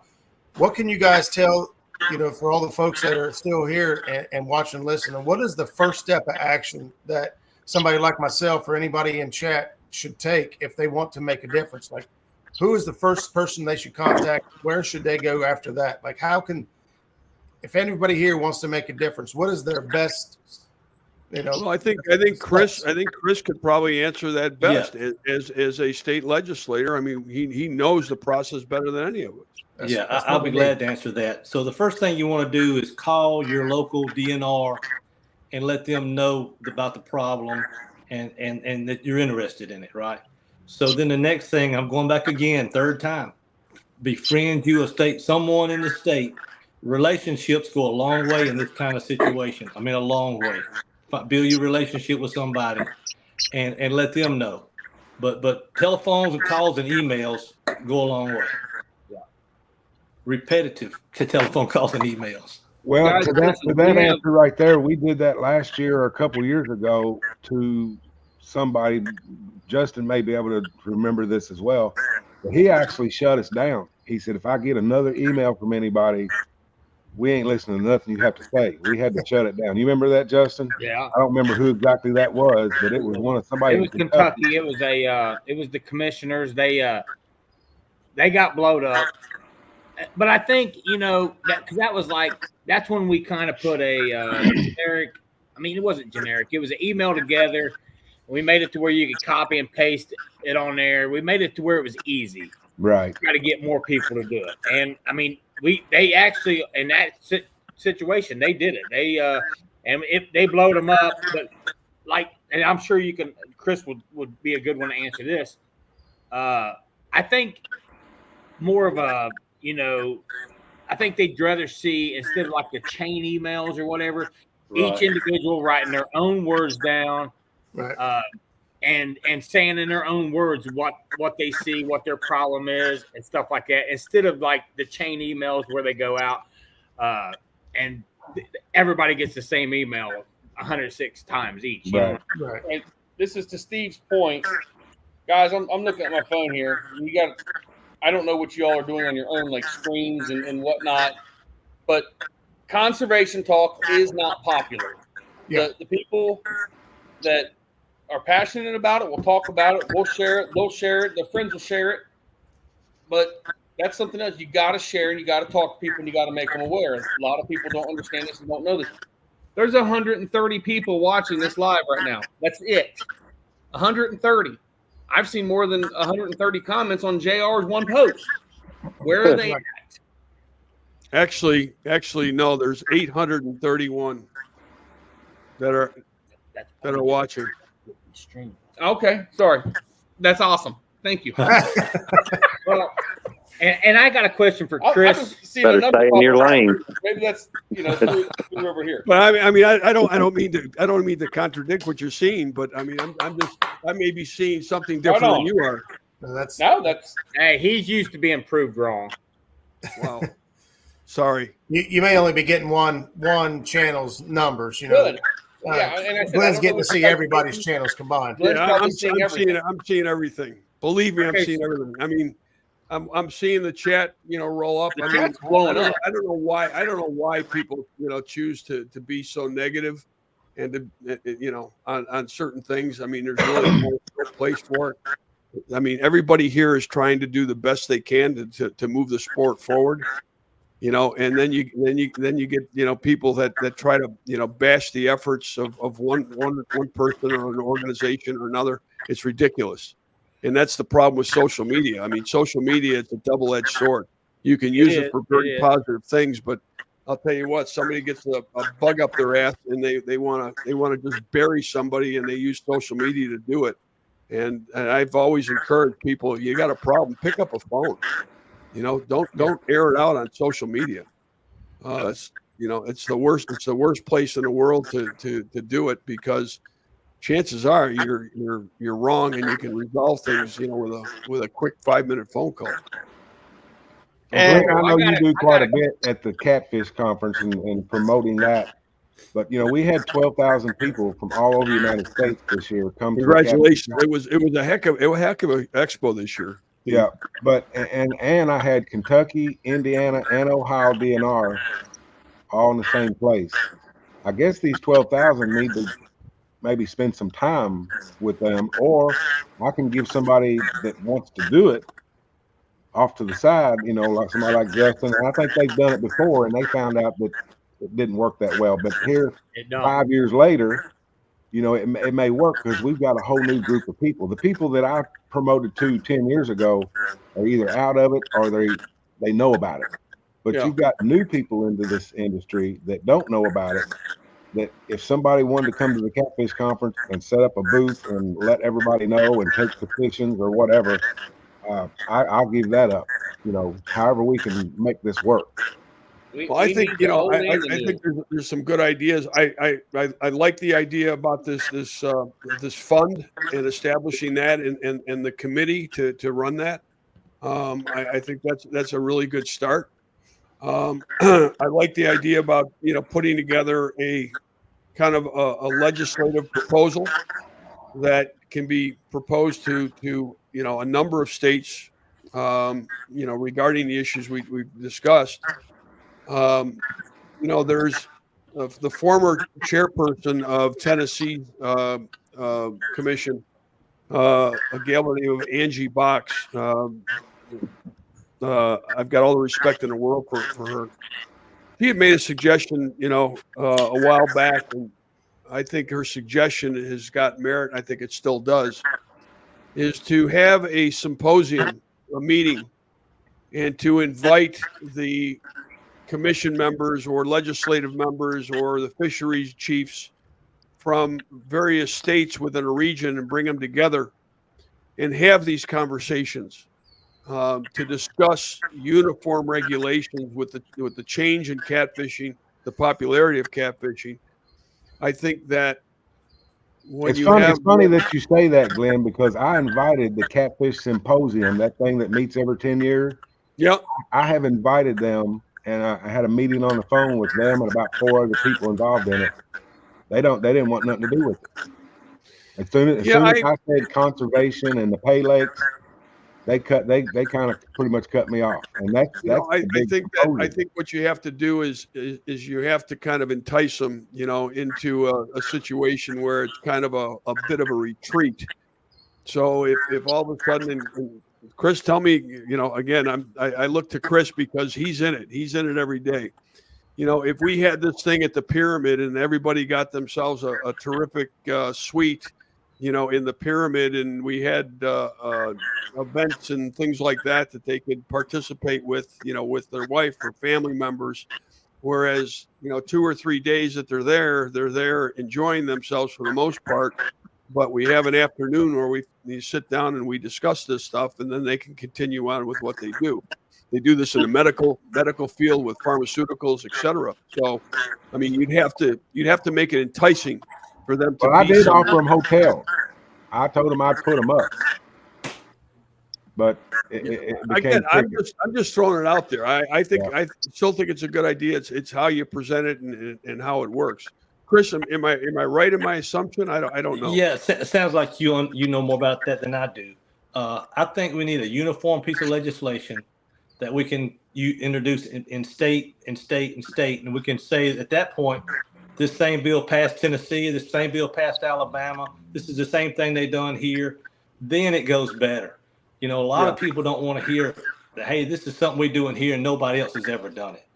So I think once it's like a pyramid, a domino effect, right? So once you do it, then more people start doing it. So I think we need to just put some time in figuring out what we want to do and how we want to do it, and then go that way. And I think if we do it through the legislative process, it'll be uniform. Doing it through the conservation process, I'm not sure. Through the regulation process, I'm not sure what you'll end up with. My concern with the legislative process, and Chris, correct me if I'm wrong, or anybody else for that matter that may know better, but the legislators look to the commissions and to the biologists and things like that for backup as far as, is this really needed? Am I correct? I mean, if we don't have the backup. So they won't look to them, they won't call them, but if the conservation comes to them and say, hey, we don't want you to pass this, we don't like this. Well, yeah, that would be a negative effect. But, I don't think conservation is going to get involved in when we're trying to help conservation. You know what I'm saying? So it may be different in other states, but in my state, it will not be that way. We're just trying to give them more tools for them to work with, So the suggestion is to more or less bypass the commissions and go right to the legislative process. The commissions might be something you want to inform them also, but the way that, that's what I do is make laws. So that's the direction I'm going to go. Okay. Because legislation it trumps regulation, right? Yes. Oh yeah. The law is the law. The legislators are going to go to the commissioners, who then might ask the biologists what their opinion of it is. But ultimately, it's going to come down to the legislators. And some of them will, most of them will not. Most of them don't even know nothing about the conservation board, and they're not going to fool with them. Unless the conservation comes to the state house and says, hey, we don't want this, there will not be an issue. Okay, let me ask you this. Also, when you're passing legislation, a lot of the legislation is bundled. Am I correct, Chris? So you have a lot of legislative issues that are approved as a whole. I forget what do you call that? No, we don't do that on state level, as far as I know. They do that in DC. They do omnibus bills, but no, we don't do that. Yeah, you don't do it statewide. No. At least not in Alabama. I got a question for Chris. So I agree with Ryan. If we only got so much resource or can only work with so much resource, we need to go after the heaviest hitters. So like in Ohio, so I'm being told in Ohio, nobody's over to regulate pay lakes. One's saying it's the DNR. The DNR. Hey, can I interrupt you just a minute? Yeah. Can I interrupt you just a minute? Yep. Hey, I think whenever y'all get to the point of ending this broadcast, I think we need to stay on the line and just have a talk amongst ourselves for a few minutes. Yeah, we do. Yeah. So, but who would I go to find out or to see who actually does regulate them, or if no one is there and it is a small business that fell through the cracks, how do we go about getting that regulated? To the legislator who's going to propose it to the legislation. You have to write the legislation. Right. It's got to be accepted, obviously, by that legislator or group of legislators to be able to propose it to the legislation. Am I correct, Chris? No, well, that's why we say if we do a uniform bill, you don't have to write nothing. We just take the same bill to multiple states. Right, but I'm talking about the initial bill. The initial Yeah. bill has to be written and approved, I would think, by the legislators that are going to sign on to the thing. I Initially. would imagine money well spent would be a lobbyist, a lawyer, and somebody to draft that legislation. It's a lot of money. We can get our own legislation drafted. We have our department that drafts legislation. So, and if you have someone like me on board, you don't need a lobbyist. So You'll be our lobbyist, Chris? Yeah, that's right. Yeah, I'll be glad to help you. Chris works cheap out here too. Yeah, and so here's what we do. We do something like this in Alabama, then I'll go with you to Tennessee or wherever, and I'll help you find someone up there to do it up there. You know. I know there's two guys on here that probably take you out fishing too. That's right. Sounds like probably more than two. Probably not everybody on here would. I don't know. I'm probably not coming up to Jeremy's area. I'm still waiting on my skipjack rod. Yeah, you don't want to come up to this area to go fishing. Go to Dave's, Ryan's, Steve's, JR, anywhere but the Ohio I have River. my own. I'll be back up there next week. It's worth the skipjack rod he's got. I tell you that. Already saving money, Glenn. You come up here, better be for deer. Yeah, this is kind of a different approach, and I don't know the pros or cons of this, but what would be the benefit, or possibly not a benefit, of reclassifying catfish as a game fish? Some states already have that. Yeah, Indiana it is. It is in Missouri. That would be a conservation. Again, you have to take into consideration there is commercial fishing of catfish for consumption. Catfish is a challenge because of it's such a consumable. Everybody that says to make it a game fish and it's done, you can't commercial. That's not true. The commercial fish walleye Lake Erie. Yeah. That's the one thing that Ohio does allow commercial fishing on. Missouri is going to be an easy state to win as long as we can get rid of Illinois. We don't allow commercial fishing on the Missouri River. It's just the Mississippi River bordered by Illinois. I mean, there's a lot of states that would jump on board with this. We just we're told that all the time. I love Chris's idea of once we get one state in line, especially the rivers are bordering several states, in any given region. I don't know what West Virginia has gone differently, but I could tell you that around here, West Virginia seems to have a very strong presence on the water. I don't know how many times I've been on the water and I've seen West Virginia and Ohio. I've never seen, and I've fished a while, and I've never seen a Kentucky wildlife officer on the river, ever. Not one. Yep. West Virginia, I'm telling you, it's hard to go out and not see somebody out doing something. That's good. I don't know what the difference is for West Virginia, but their efforts are definitely, very high. Hey, I got a question for Ryan too. Okay, so you're from St. Louis. You're spent a lot of time on the water, many years. And how have you seen the increase in commercial pressure throughout the years? I have, yeah. I mean, I brought this up to the Missouri Conservation in 2008, and I had 6 people show up. That was back in the BOC days. There were a lot of the people on the board there that I spoke to didn't even realize what trophy lakes were. They didn't even know about them. Yeah, we had one in this area back then, and most all of the the pay lakes here were commercially or farm raised catfish. Yeah, no, they were channel cat lakes. We had one that was, and they flew under the radar, but they didn't even know about them. But yeah, over the years, especially in the last, I would say 10, and they're getting better. There's more of them. Their technology with fish finders and things like that are more advanced. These guys are running huge set lines under the water that they're using drag hooks to catch. Yeah, and I mean they're just a lot more proficient at catching them. They're targeting big fish. They're not using, they'll use the gill nets and things like that in the wintertime when the water's low. But I mean, they can go out there even in high water and set those set lines with those basically big trout lines underneath the water. Yeah. That they've got GPS and use a drag line to hook them up. And I don't know how many fish I've seen over 80 pounds come in their boat just in the last 2 years. Yeah. And they're fishing right where we're fishing. There's a lot. James, they're watching us. We're watching them, but they're watching everything we're posting. And one of the heaviest hitters, his his holding ponds are down there, and they're in Illinois. I know there's holding ponds all over. Yeah. Yeah. Oh yeah. And they, 90. I'm gonna say, honestly, I'm gonna say 70% is coming from that Chester, Cape Girardeau area, St. Louis. I mean, that's where a lot of them's coming from, and that rumor that a lot of them's coming from, because they always say, oh, they're invasive. We're getting them from Maryland. Yeah. That's a lie.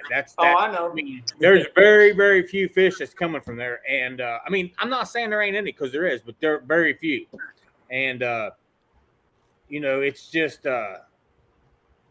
it's crazy the amount of fish are taken out, and I knew, because it's like I think Chris was saying earlier, or one of you guys, throughout the years of regulations, everything's 20 years ago we was fishing with pistol grip and Zebco 33s and stuff, Right.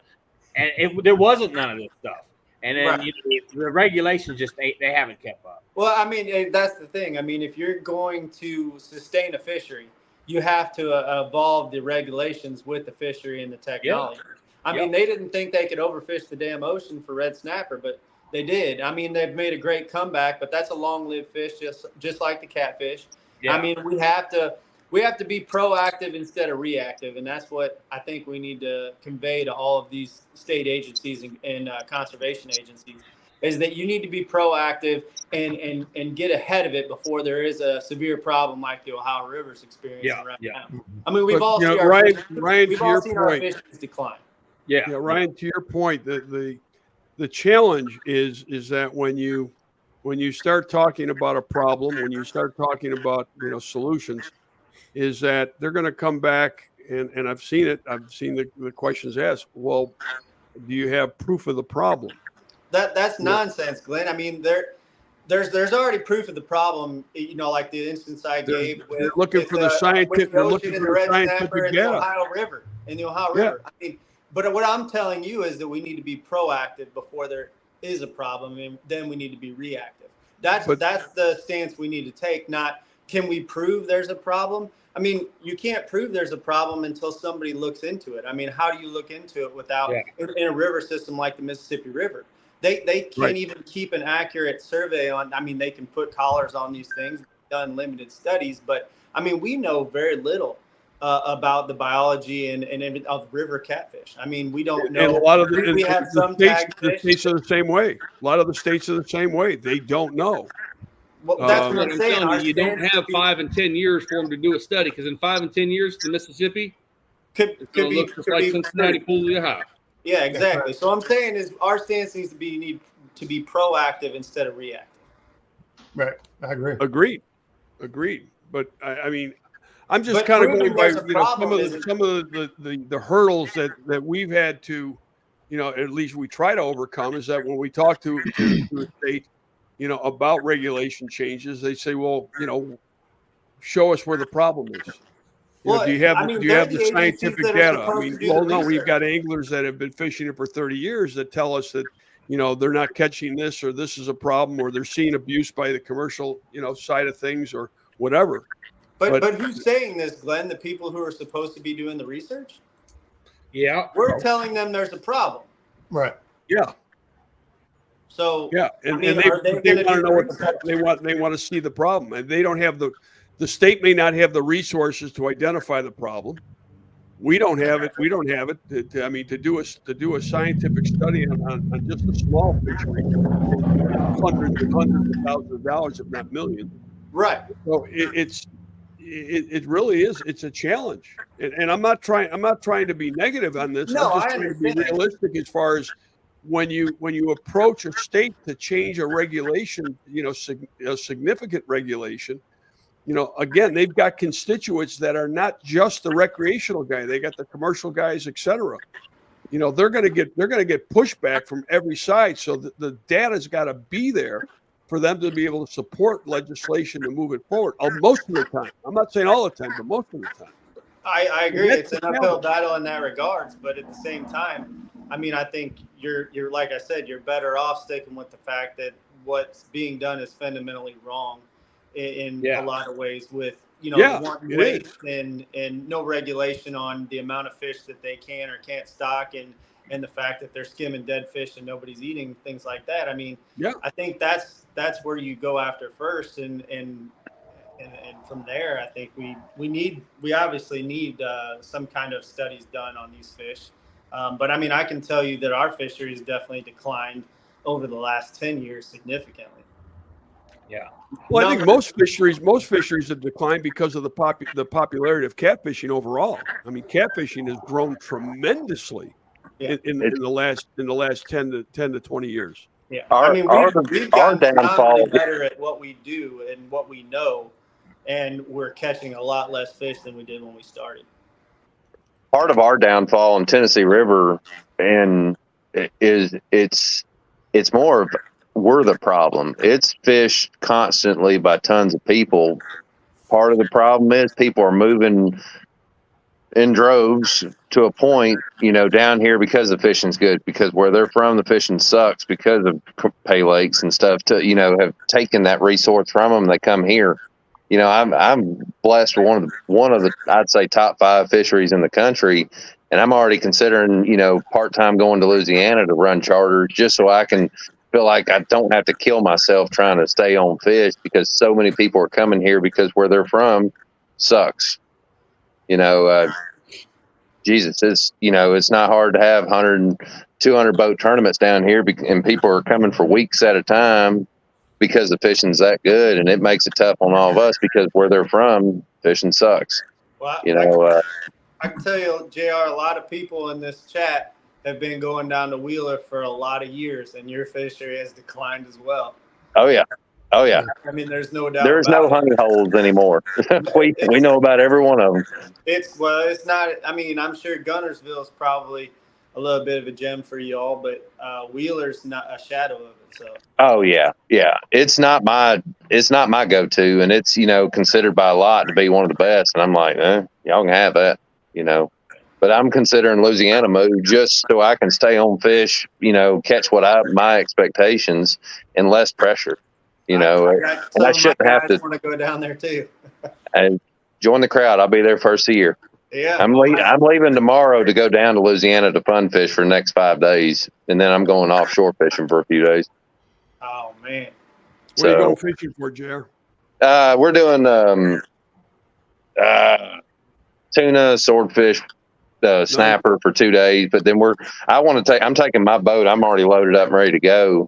Pretty much. We're going down to Venice and just catfishing for, I think, 4 days. May do some inshore. I know the place good enough. I can go. You have a crazy fishery down there, and is it one of those get while the getting's good? Is it? Probably. I don't know. I know what my water's turned into with a ton of people here, and I love the change of going down there, and it's just. Nobody cares about catfish down there. They literally laugh at you when I pull up on my boat. They're like, "You drove all the way here to catch catfish?" I'm like, "Yeah, yeah." I know. Do that in Alabama. Do what? They used to be like that in Alabama. Right. Yeah. Well, I think that's part of the problem. I believe when I first started years ago, I think I heard Catfish Dave say that on one of his videos. People out in North Carolina that didn't have a problem wasn't interested in what I had to say. It was my region that was affecting me, but it wasn't affecting everybody else around the country. Now I think people are starting to see, like Catfish Dave said, they're going to North Carolina, South Carolina to get these things, and it's now affecting them. So, they're finally seeing what we've been fighting for the last 12, 15 years. Yeah. Steve, how do we get JR, Steve, how do we get more companies involved? You got to have a passion for it. I mean, the only reason I'm involved is I got a passion. Got a passion. What I do. You were at the same meeting the first time I seen Glenn there, and Justin, and that wasn't my first meeting, but that was one that first one I seen Glenn at. And like I said, that meant a lot. Well, a lot of folks you get on the internet, and like right now, there's a big rush about this pay lake thing. I mean, everybody's saying something about it. But if we was to say, hey, we got a little organization going, we need everybody here 2 weeks from now at this certain spot. They'll say, yeah, I'll be there. But when it's time to be there, they're not going to be there. And then you ask them about, oh, I had to work. Well, I had to take off work. I mean, just because I own my own business don't mean I can't, take off work. The time's going to come that they're all going to be called again. Mm-hmm. And we're going to need them. Okay, I got don't another. want to try to put blame on anybody for this. I think it's going to take the community. Help. We're going to need it. I got another. I mean, it's kind of a little off the subject, but well, it ain't really. So, in the Mississippi River, Ohio River, a lot of the tributaries, they got an Asian carp problem. Kentucky wants them gone. Illinois wants them gone. I seen Illinois is stocking carp or stocking gar to try to, whether it's really to combat the Asian carp. I've seen them say that, it's going to be, they want them on the front lines. Well, from what I've seen, I believe catfish is the number one predator of the Asian carp. Why would they want to leave them in the waters? Well, we brought that up 8 years ago, didn't we? Yeah. Yeah. Oh, yeah. Ron Brooks didn't want nothing to do. I think Ron Brooks had a little interest in that fish house down there. Yeah, I believe, because Ron used to always tell me, he'd say, Justin, we're here to sustain a fishery, not to sustain a trophy fishery. Yeah. And he said, as long as the numbers are good, he goes, you guys want us to sustain a trophy fishery, and he goes, that's not what our jobs are. Our job is to make sure that the numbers are there, whether they're 8 inches or whether they're 80 pounds. He said, but yet they're stocking Florida strain bass in Kentucky Lake, by the millions. For the bass anglers. Yeah. But yet their job, so I think the Asian, because there's so many, there's so many ways you can go about it. I've got pictures, Steve's seen them. I'm sure Asian carp ending up in pay lakes all over, not just one pay lake. They're ending up all over. How they getting there? That's supposed to be a fish killed on site. You know what I mean?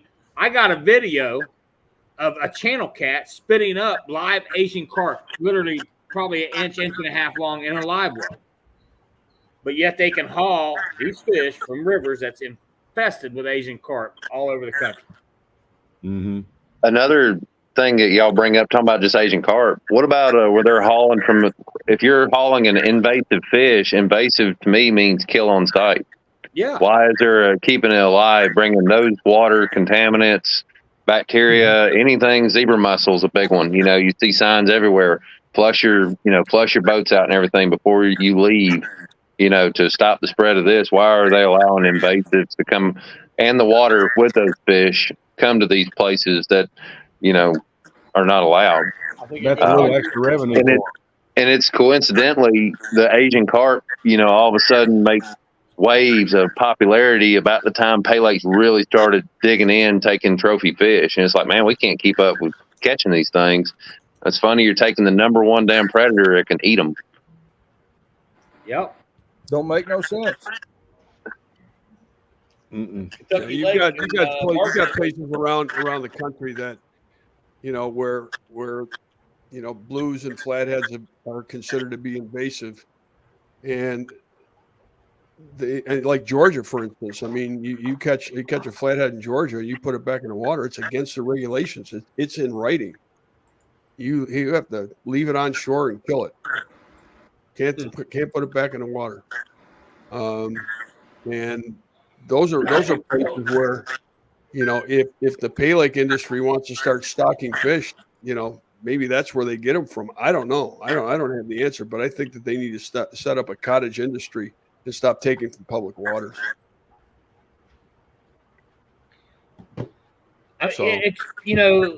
There's so many ways to look at what's wrong with it. Not only, I truly believe that these rivers can sustain some commercial fishing. They have for 100 years. They just can't sustain what they're being put to today. And I don't know if they can even sustain half of what they're being put to today. But there's so many different ways to look at, why it's wrong. Whether it be the Asian carp being the number one predator, you know, there's just so many ways to look at it.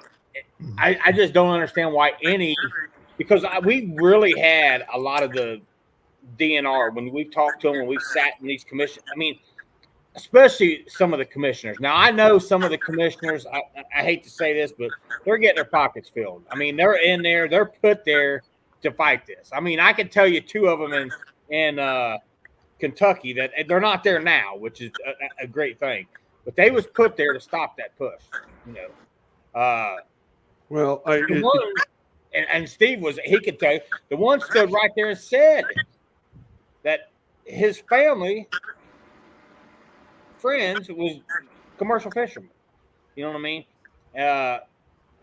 And that he had basically, I mean, he was, you know, he was just on and on and on. I mean, you know, it's like how you win on that. How do you fight that kind of battle? You know what I mean? It's politics. I mean, it is. I mean, it's tough. It's a challenge. I mean, just like, you know, so much of this is such a challenge. You know, finding the solution, finding a way to do it. I think that the uniform legislation to introduce is a great start. And I, for one, I'm you know, let's keep going. Let's establish that starting point. You know, we've proposed, you know, various legislation, you know, that, you know, more than willing to, you know, introduce, you know, on writing this up. So, yeah, I mean, it's a good start. There's more pressure put on these fish nowadays than ever before. What other animal, fish, anything? There ain't another one out there that's got as much pressure put on it. As far as, I mean, the catfish gets hit by the commercial guys, hit by the recreational guys. You know, then you got all. I mean, you got all the. And they're exploited. It's not just commercial, but it's exploited. Yeah, it is, and probably, you know, it's probably exploited more than any, you know, wildlife that I can think of. Noodling off the nest. There's no other fish that gets that much pressure. And now we've added pay lake to it. We've added the popularity to it. We've added the on top of it's not sustainable. Yeah. No. And now the Asian carp population is helping decimate that even further. They're getting taken, you know, from the top end and the bottom. My whole thing is, I mean, I don't like seeing a big fish get killed more than anybody, but I can't stand when something gets taken, killed, and doesn't get eaten. Exactly. I mean, as far as regular commercial fishermen, noodlers, stuff like that, somebody riding reel recreational wants to keep a big fish, you know, so be it. If they're within the law, that's fine. But these guys taking them, putting them in these small ponds is a death sentence, and nobody eats them. Man, it gets me, and I can't, you know, it's something that's pissed me off from day one, and I'm pretty fired up about it. Am I allowed to eat a chocolate chip cookie during this video? Absolutely. Unless you got enough for everybody. For everybody, Dave. Hey, somebody on here said, I don't remember who it was that I was talking to previously. Trophy deer, big buck. You can grow it in 4, 5, 6 years. You can't do that with the big catfish. Nope. No, you're talking 10 to 15 years for a trophy catfish. Well, the sport, like Dave said, the sport has really boomed, and it is guys like myself and Dave that has put it there. But, you know, these guys like in Ohio and other places that don't have access to boat, they still watch us. They still want to catch a big fish. Their only outlet is going to be these pay lakes. We need to somehow change their minds, help them see, take them fishing, something to get them off of that. I mean, all they know is they can go to this pay lake and catch a big fish, and they can be like Catfish Dave. And that's the only reason that they're using these trophy catfish is to sensationalize the pay lake, so that somebody can come in and catch a big fish, not a big catfish, but a big fish. Well, I can't blame them really, but you know, no, I mean it's exciting, but the bottom line is that that's why these trophy catfish are being utilized. Exactly, they're being exploited. And they can do the same thing. If they wanted to tag the fish, hey, you catch number 55, you win the pot. They could do it with a 1 pound fish as far as their competitions. It all reminds me of a brothel. You know what I mean? Yeah, you're going to get some, but look, I mean, you might get AIDS in the process. I mean, have you Well, seen some of these nasty fish? and you know, the thing is, have you seen the guys taking the pictures with them fish? They're Yeah. so proud. They're proud of that that thing. fish with them lesions and stuff. I wouldn't want to touch that fish. Is it required to have a fishing license to fish a Pay Lake in Ohio? Resident, non-resident? No. Why is that? Like, that's something y'all need to bring up. It's a private That, pond. or maybe you're not able to possess a fishing license or hunting license, and that's why you have to go to Pay Lakes. Look at the clientele. I've heard the argument it gives kids and handicap all the chances. The trophy Pay Lakes are not oriented to that. Look who's holding these fish. These are grown-ass men and women that are well capable of fishing just like the rest of us that are choosing these Pay Lakes. You know, why isn't Ohio looking at it from a money standpoint? Why aren't we charging fishing license? I've got to have a fishing license if I fish a pond that's not on my property down here. How they get away with it, you know, because I own it, but if I don't own it, I've got to have one. I don't understand why Ohio is not charging for it, and that may curtail some of the problem, because I can see I've had Pay Lakers and I'm about to start screening calls when they come from Ohio and when booking trips, because I really don't give a shit anymore. I've had them get on the boat, and one of them got on and was real quick. He's like, "Man, let's catch 100-pounder." I was like, "Shit, I'd love to too." You know, I was like, "What's your personal best?" He's like, 97. I said, "What the hell are you doing on a guide trip?" You know, well, I was at Paradise, and I was like, "Are you shitting me? I got to deal with this today." And they were proud, not of the fish, it was of the 10 grand that he made on that fish in an hour, just catching it. And I don't think, you know, you can convince some of them, you know, those that are diehard, let them be diehard about it. I think we need to educate the people that are unknown into this. It's not hard to make this a moral and ethical, you know, issue. Look at these fish going to waste. I wish we could figure out, you know, find that hole in the ground somewhere that they're dumping these 2,000 pounds every 3 weeks. You know, like it. You know, if I've got to dispose of deer carcass, you know, like it's got to be disposed on a place where I killed it. Like, can't just take it and throw it in the trash can. I'm not sure why we can, you know, why they're allowing this in Ohio. You know, like, and this is going to waste. If you tell me, you know, most of my commercial guys I talk to down here, their living is 1 to 5 pounders. They oppose, you know, the Pay Lakes, the commercial fishermen for Pay Lakes. Another edge is to get, you know, you've heard the argument from some of the people on these posts is like, well, my Pay Lakes had fish in there for 5 years. Well, why don't y'all speak up about these same 3, 4, 7 Pay Lakes that are the popular ones for trophy fish and all the wrongdoings that's going on? It could be another edge, because there's some of them like, we don't condone that shit. Like, we don't support them. But, you know, you use the word Pay Lake in general, and it generalizes all of them. There are decent ones, and there are. I'm good with the kids and the handicap, but that's not who's going to these Pay Lakes. No, Justin a while ago described who's going to Pay Lakes. There was a picture going around 8-10 years ago of a dude sitting there in front of his nice flathead holding a Glock to it. Yeah. Now, who brings a Glock to the Pay Lake? Riff Raff is what that. If you ever accidentally walk in in one of the back rooms of a Pay Lake store, you'll see that if you think the banks are bad, accidentally walk in the back door. Yeah.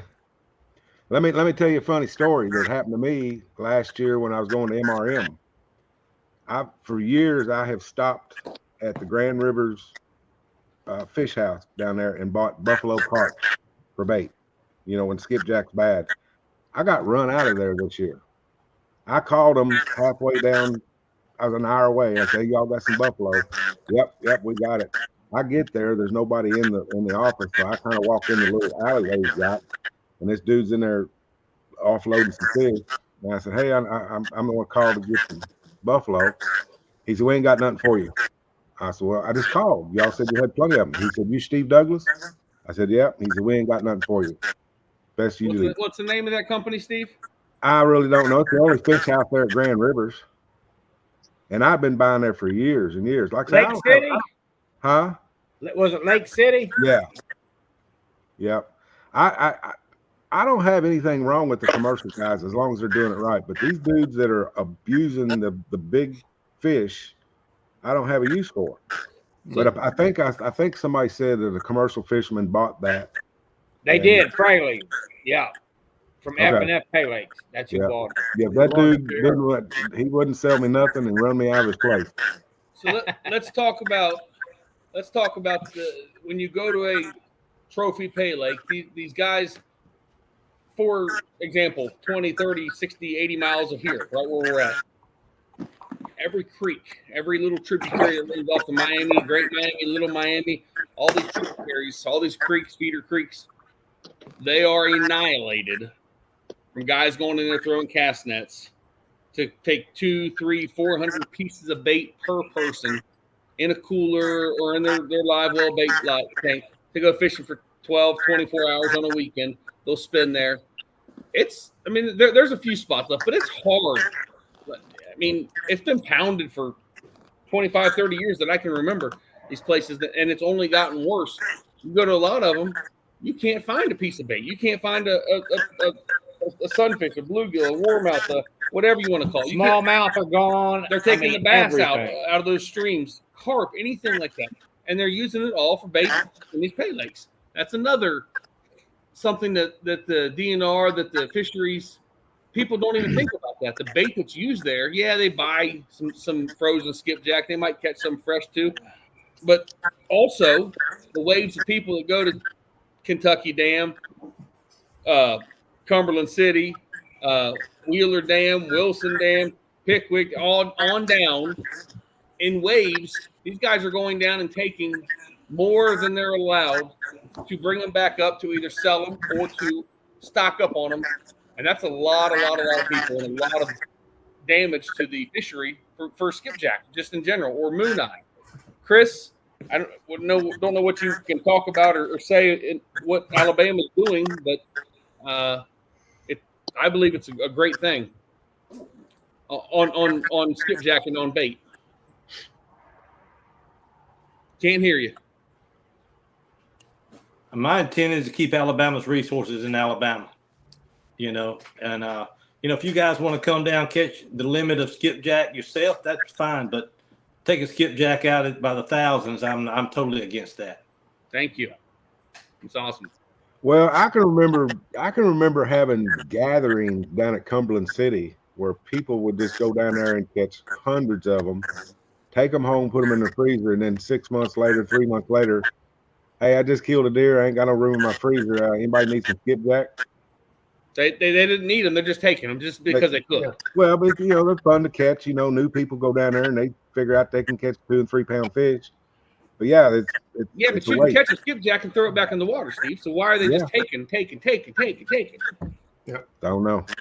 You remember Cabela's King Cat last year where we called somebody out? He's in jail now, so we ain't got to worry about him. But he's working. He was sitting there boasting, I've got 600, and we were all like, the hell you do? And he's like, well, I'm paying for my trip down here. And that was a mindset. And, was ex-Pay Lake or whatever. And it was like, why the hell are you boasting about it? Well, it cost him. Oh, yeah.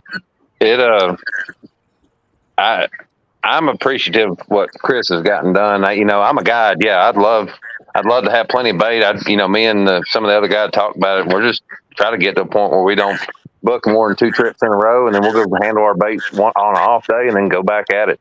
It doesn't bother me. I saw several people pissing and moaning about it, and I'm like, hey, there's several people you can blame, and they're easy to find. They're the biggest whiners right now. But well, we really can't exactly blame the Pay Lakers totally on that because all the Cabela's and all that. I've seen thousands of pounds of these things be set up at MRM or Cabela's to sale. Yep. I think they ought to make the tournaments.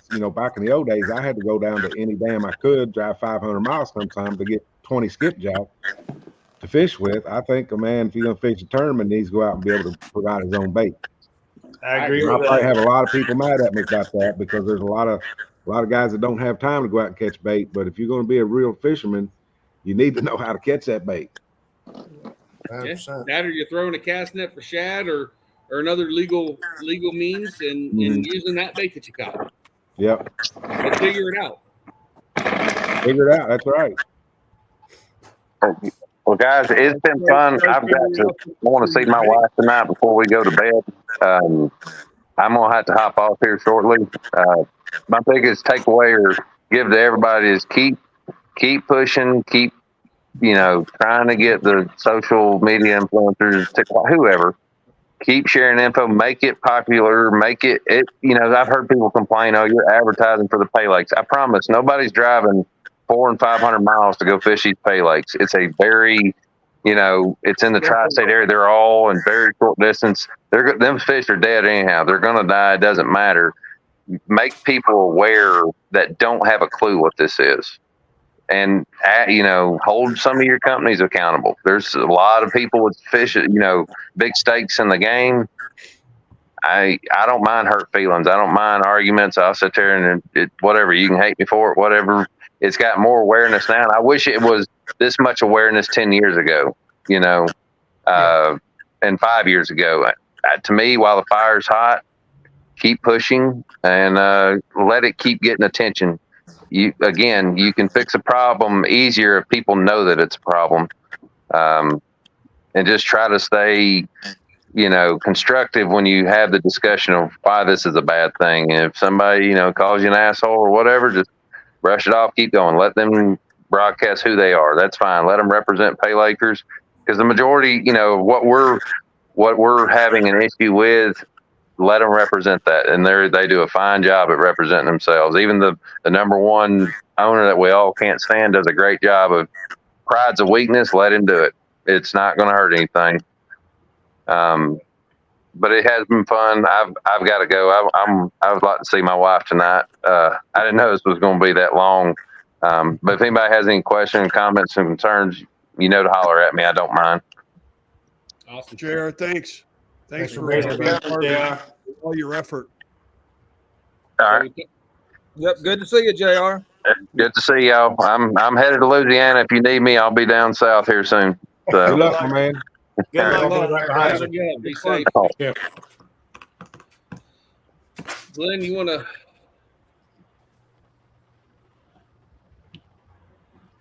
And this is the Go reason we are all here right now. Is you heard what Roger said, and you heard what JR said. JR's ready to go to Louisiana because this keeps spreading and spreading and spreading and spreading. The reason me and Roger can meet each other 7 hours from my house and just happen to run into each other is because same thing's happening to me that's happened to him. And this will keep spreading and spreading and spreading. And we all don't want to move to Louisiana. We'd like to be able to catch fish in our back door, and we should be able to.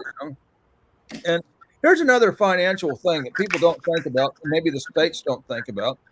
The reason property in my county is worth so much money is because there's stuff to do here. People want to come here.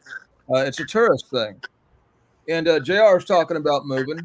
He's talked about how many people have moved to Alabama. You have no idea at the comments I get. People that have moved to my area for the fishing, right?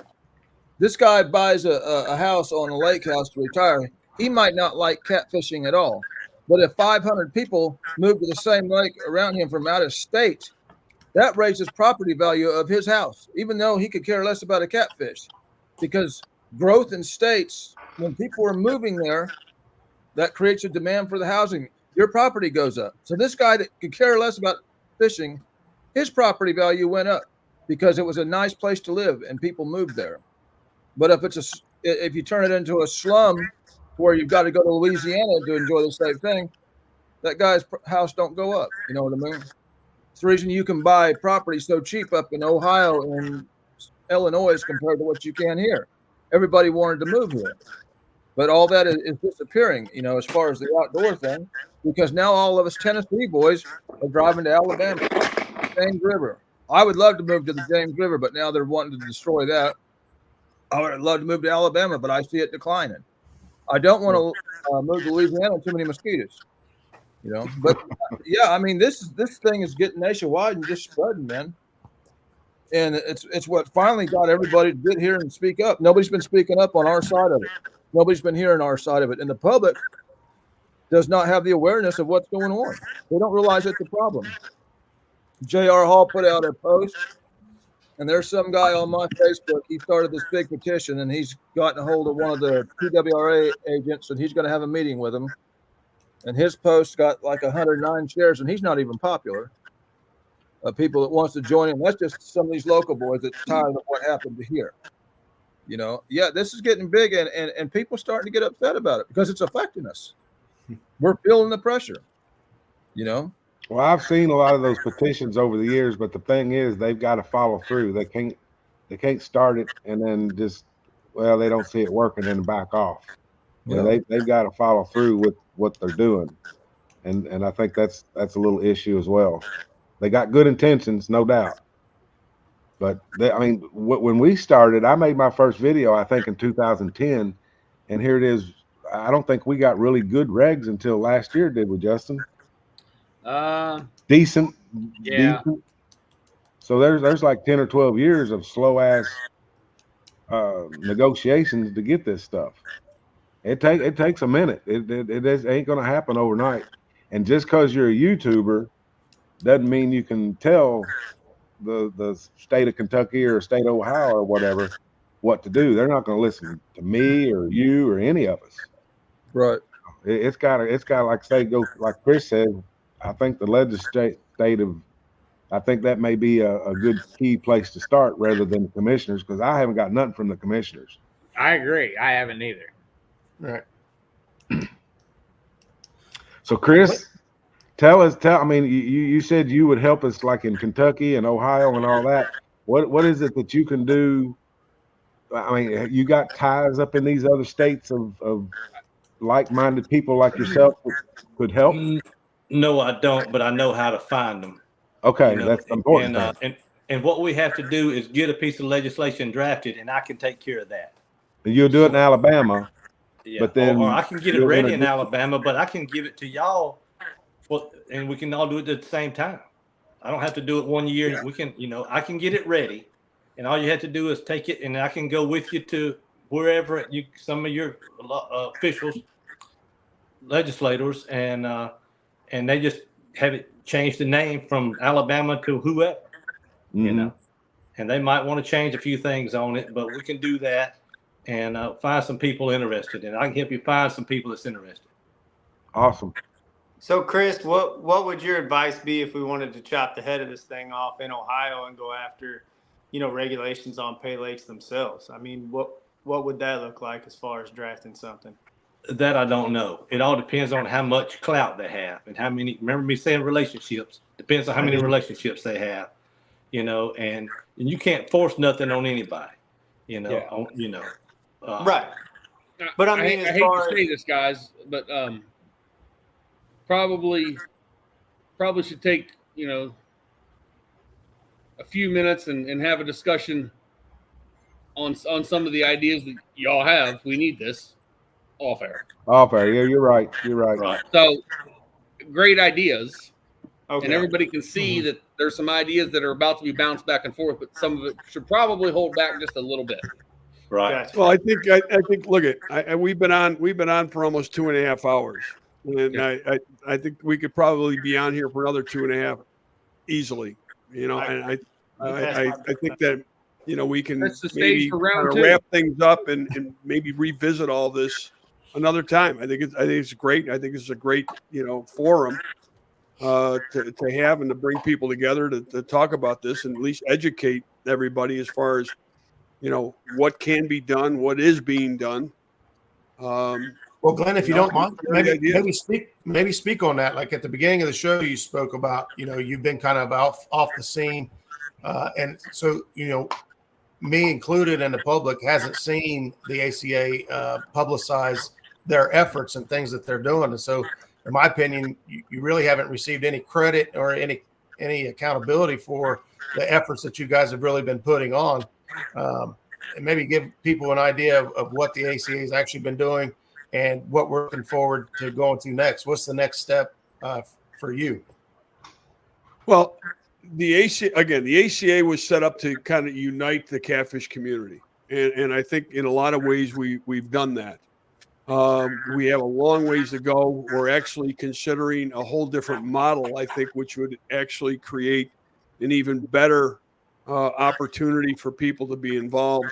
And we'll talk more about that in the near future. In the past, what we've done is we've built relationships with various state agencies. We're in the midst of having conversations with many of them. We've had many conversations. We don't publicize it because we don't want the opposition to know what we're talking about. That's not the way you do it. You have to do it quietly. But it's a little discouraging sometimes though too. We were at the Catfish Conference and we had a large sign out, with a whole list of all the regulations that we would like to see the states consider. And we had a petition form there for people to sign. And Steve, you had 12,000 people through the door, and we had 3 or 4 of those sheets that were filled out. If people want change, they've got to get involved. They've got to support that change. Well, I think the silence in that situation is hurting you, though. I think. Well, you can call whatever you want, Roger, but we're not going to change. We're not going to change our MO, to appease, people that think that maybe we're doing something wrong. Right. Those that know the efforts that we're putting forward know what we're doing is right. Well, I'm with Roger a little bit on this. Like before we had the pregame conversations and stuff, I didn't know that the ACA was involved in this whatsoever. I mean, I was coming on here kind of thinking, where's the ACA been in this, until I learned all the stuff that you guys have been doing. I mean, I wish we would have known, maybe not what exactly you're up to, but maybe that you're in the fight. You know what I mean? I would have liked to know. We put that out there though, Ryan, several times in the past. I mean, you may not be aware of it, but I mean, it's been out there. Well, what I'm saying is conservation. It would, like, this is a great start. You know what I mean? Like, not just a start, but it's a great format to let people know you're in the fight. But I mean, I had these questions just like Roger just brought up, like, where's the ACA been in all of this? And I mean, maybe not let people know what you're up to, but let them know you're in the fight. You know what I mean? Yeah. Well, because I find, once I started poking around, here's just another opportunity to let people know that yes, we are in the fight, and we continue to be. We've aligned ourselves with other massive associations. The American Sport Fishing Association, the Congressional Sportsmen's Group, or something. I forget the actual name of it, but we're signatories on a lot of stuff that go to Washington now. We're little by little making great headway. And you got to remember something too, is that, for the most part, what's being done out there is being done by me. And I'm one person and I can do just so much. And I'm looking for assistance and I'm looking for direction. And it ain't easy, guys, especially when 50% of the time you're getting thrown under the bus. So the bottom line is that we are out there trying to make a difference the best way we can. When I got to travel somewhere, that money's coming out of my pocket. Right. Okay. Well, I mean, I'm just saying, I'm glad to hear that you guys are in it. I'd like to see more of this instead of just focus on tournaments. And I think you guys, have a platform and a following to do some good. And I'm glad to see that you're in the fight. I just wish I would have known more about it, at least some about it, more than what I learned just recently. So. That's exactly what happened to me. I started poking around, actually, Justin and Jeremy, and I was starting to ask questions because I was fired up about the everything I'm seeing on social media. And it's easy to kick and scream on social media and be a hero, but like, what are we going to really do about it? So I was reaching out to these guys about how to get information, get a show of my own. And that's actually why I ended up here, is because I was happened to be poking and prying at the same time, and then I started finding out that, hey, the ACA has actually been doing this. Glenn has been on top of this and done that. And I'm like, well, damn, I didn't know any of that, and I know Glenda has seen the same comments in chat that I've seen, and then most of you have seen. It's like, if we can get people to support this and get behind it, and if they knew and understood what was really going on, then I think our momentum would be a lot greater. Like you said, 3 forms filled out at the Catfish Conference. That should have been 300, 3,000. I agree. But the other thing too, Roger, is I also realize the deficiencies of the ACA. You know, I realize that we need to be able to do more, but you know, we're limited as far as our resources, our time, and the amount of effort that can be put forward, just because there's 24 hours in a day, 7 days a week. You know, and what in my downtime over the last few months, you know, I've put together kind of a white paper on, you know, creating a new model for the ACA, you know, real quickly. I mean, I'll just, you know, high level, but, you know, we're going to create regions throughout the country, 6 regions. And we're going to put 6 regional directors in there who can go ahead and establish their own subcommittees, so that in those regions, they're going to be a lot more intimate with what's going on there. You know, when I'm trying to figure out what's going on in 20, 30 states, it's impossible. But when you've got a group together in different regions, that maybe there's 3, 4, 5 states that are involved, and it can evolve into a state type of deal. That's probably a better way to go. I'm not gonna be around forever, and the ACA needs to be. So to create this model and to create these regions and such, I think would be a terrific opportunity for the ACA to continue to spread its wings. The one thing that I've seen together. The one thing I've seen with the ACA since you came out, Glenn, and I told you this the other day, when I seen all this crap coming over the internet, I wanted to call you, but I knew you was off taking care of your health, is when you first come out, it wasn't 3 months later, people just assumed you had so much clout you could get this stuff done. I mean, I don't know that they realize you're a new entity, and it's going to take a minute to get you or the ACA where it needs to be, where legislators and such will pay attention.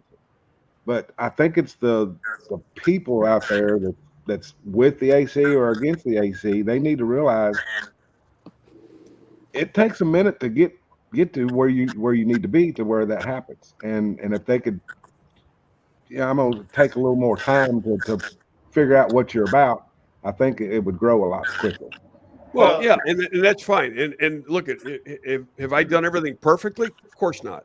You know, have I made mistakes? Will I continue to make mistakes? Yeah, we do. I've learned from them. You know, but at the same time, I mean, people think that the ACA is simply a money grab. There's nobody making money. Right. I haven't made a dime since working on this thing, and that's been almost 5 years since you know, spending a year and just putting together the business plan and the functional specifications and everything else. Right. Well, I understand where you're coming from, because I got a lot of hate. You've done it too. A lot of hate back when I first started it. So I mean, because I wasn't doing enough. I've kind of, you know, it goes in one ear and out the other. I mean, there's been some comments, you know, through in chat all night long, you know, throwing the ACA under the bus. Okay, fine. You know, I don't care. It's not the people that continue to be negative. It's the people that want to do something and they're positive that are going to move the needle. It's like what we're doing tonight, when we're all getting together and we're talking about this thing and trying to figure out a game plan to move it forward. That's the important stuff. Right. You know, the bullshit, centralized platform. The BS that goes on social media is just that. I got no patience for it anymore. Well, you remember what I told you about 6 months ago, if you remember, and I'll probably get some hate on this too. You know, you were concentrating a lot on conservation, and I thought it was like overkill. And I told you should promote the tournaments a little bit more, to kind of mix it up a little bit to get people involved. You remember me talking about that to you? Yeah, I remember it all. And you know, it don't need to be totally about tournaments, but it needs to be some entertainment in there. And nothing about everything. It's about everything. An association cannot be a strictly conservation thing. No. It's got to be for the community. It's about everything, Steve, and we realize that. And like I said, there's 24 hours in a day, 7 days a week, and you just can't get it all done with 1 or 2 or 3 people. You just can't. It takes all of us, and that's why, the catchphrase, it's time, it's our time to make a difference. And when I say our time, it's the entire catfish community coming together to do it. And I'm always open to suggestions, and I'm always looking to work with people. And people call me all the time, and more people are more than welcome to call me at any time. Mm-hmm. And you could ask anybody. I'll answer the phone and I'll call them back. I know you do. You call me late, and I call you late, and we're always working. I mean, but what I won't do, and I won't do anymore, is I'm not going to tolerate the crap that goes online. I just won't. And it's just, to me, it's a waste of my time, and it's insulting, I think, to a lot of people that do put the kind of effort in that needs. It's a little depressing. I mean, that's why. Yeah, I was going to say, as a human, it's discuraging to put in work if you just constantly get kicked in the balls. It is what it is. I mean, I got thick skin. I'm not. It's not going to keep me up at night. Certainly not anymore. Well, that's one of the reasons I started doing stuff in the background. I don't need to go out and beat my chest and say, "Hey, I went and did this, this, and this." People aren't interested, but I'm still in the background doing what I can. Again, we've got to be careful with what we do publicly, because we don't want to tip our hand as far as the conversations that we have and the people that we're working with. And again, it's not just us. I can tell you, like Bill Dance, Angie Box, I brought up earlier. They've moved the needle in so many ways. I mean, there's some great people out there that support our efforts, and we support theirs. And again, our resources are limited, and not only just funds, but effort. I mean, it takes time. Yep. And people are very critical of what we do, or what they think we do or don't do. And again, Ryan and Roger, I mean, you both kind of had questions as far as what we do. And yeah, we need to do a better job as far as letting people know what's going on. We want to create like a monthly newsletter. It's just that'd be very beneficial. Well, you need some millions. You guys are in the fight. That's all I'm saying. Like, I'm glad you are. I had questions about it, like, because you're the association that's supposed to bring us all together and have our best interests at heart. I think this is a topic you guys should be all over. Example of that happening. Yeah. Guys, I want to ask Glenn, where is the posted what you had up on the screen at the Catfish Conference of the stance that the ACA is asking of these states to do something about conservation? That's posted on the site somewhere, correct?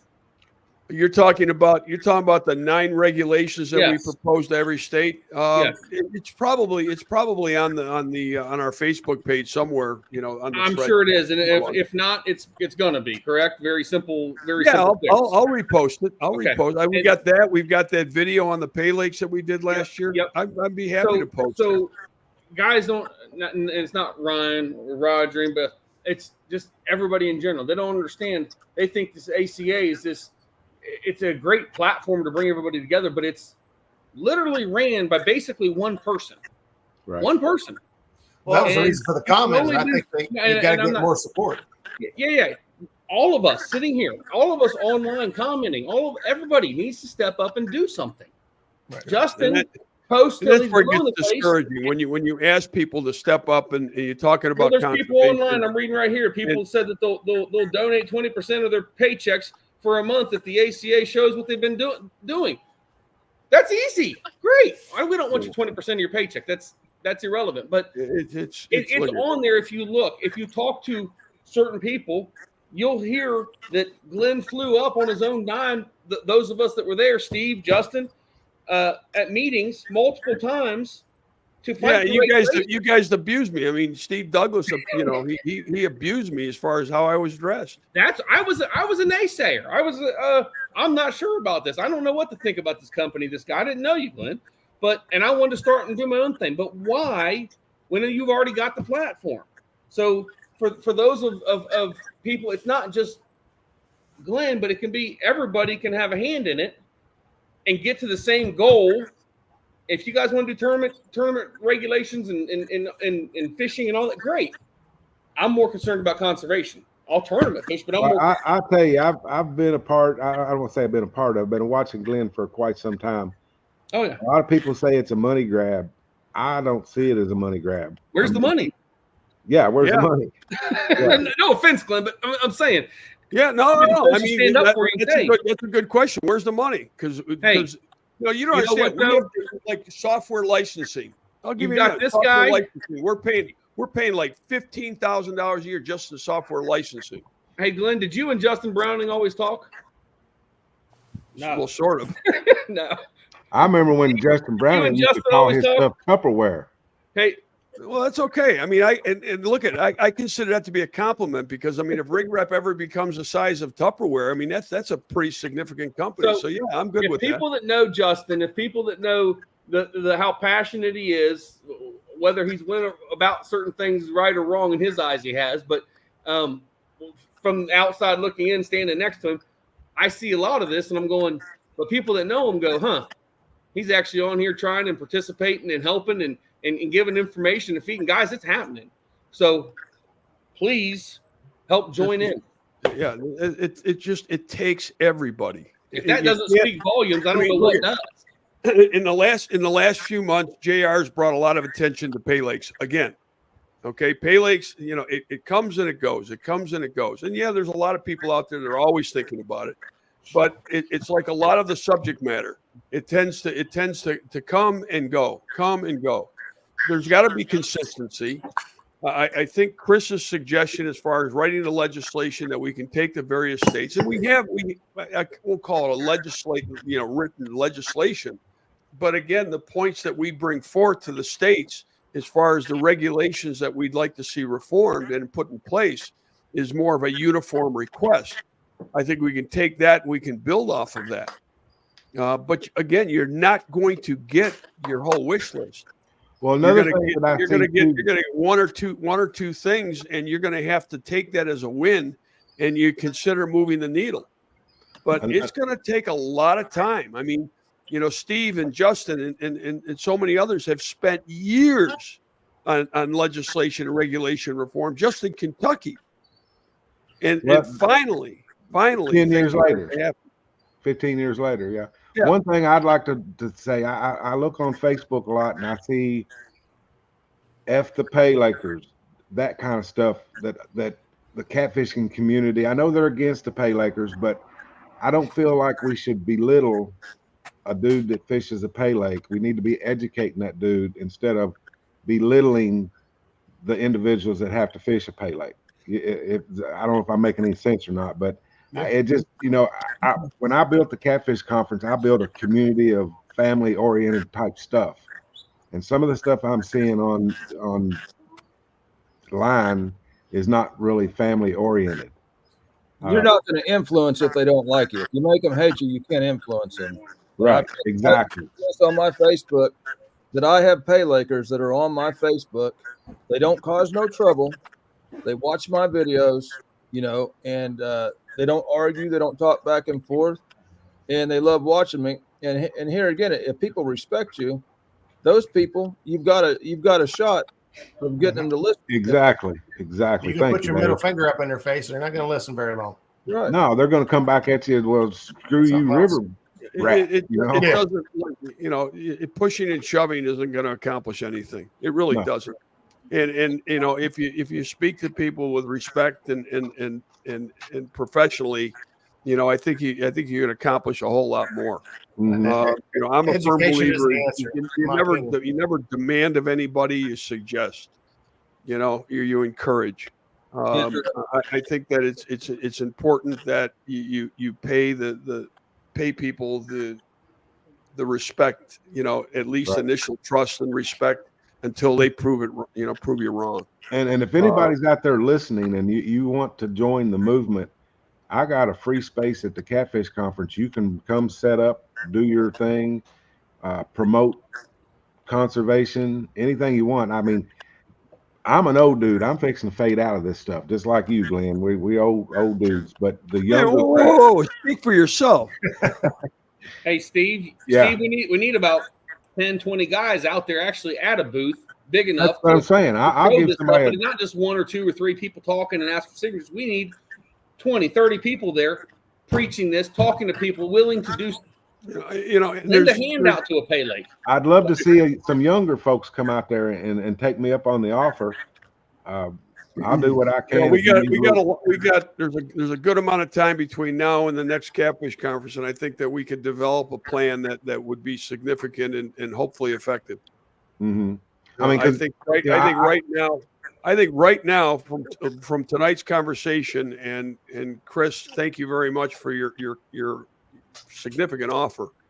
I think that putting together that legislative piece and running it up the flagpole in Alabama, and see how it may go, and then taking it elsewhere, I think would probably be the best plan that we can put forth right now. Right. Would you guys agree? I mean, in chat and everywhere. I mean, I think it's a terrific idea, and Chris, I think it's a terrific offer. Thank you. I appreciate it, guys. Listen, I got to get a shower and see if there's a new Catfish Day video on tonight. Yeah, man. No, I think we should wrap it up overall. We're 2 hours 45 minutes into it. It's a school night, and we can pick this up again. I think this is a great way to communicate to everybody and to hear their concerns. And there's some great ideas that float around. Thank you everybody for spending the time and the effort. I appreciate you allowing me to come up here and run my gums. It's a great opportunity, but I think overall this is a great exercise. I think it's great, and again, to everybody's point, as far as the ACA being out there and what we're doing, this is what we're trying to do. We're trying to unite everybody, and we're trying to do good. Believe me, and we do it every day. But people just need to have an open mind and have faith in what you got going on, Glenn. I can't do it alone. Myself, my business partner, Steve Miller, George Young is part of this, and those that have supported this thing from day one. Hats off to C-Arc and B&M and Offshore Tackle. They were in this thing right from the very, very beginning, and they continue to support it. C-Arc has been just absolutely unbelievable as far as supporting us and the entire catfish community. So anybody's thinking about a boat, make sure you go to carboats.com. Hey, you got to support those that support you, and they certainly have. Yeah, and one thing I'd like to say before you leave, though, just like the Catfish Conference, I can't control if Pay Lakers come in there and buy Mad Cat rods or Tangled Catfish rods, monster rod holders, anything like that. So I wouldn't go and try to blame the businesses that may possibly sell. I mean, the guy just orders online. I can't ask him if he's a Pay Laker. And it's the same with most other businesses. We're not going to vet people that's buying our products. Well, people have to realize too that Pay Lakes and tackle stores and that they also buy from distributors and jobbers. Right. Mm-hmm. So you don't know. I mean, if a distributor buys your product, you don't know where it ends up. Right. So I mean, I'm not going to find fault with industry people that are trying to sell their wares. I think it'd behoove them if they participated with the efforts that we're trying to put forth here. Yeah. As an industry is supporting the efforts.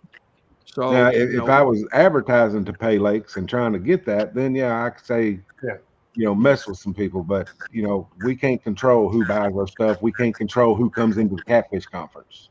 Yeah, well, I think we all understand that. You're just doing business. I don't think that pointing your finger at anybody in particular is a good idea. I think that identifying the problem and trying to come up with a solution overall is probably the best effort that can be made.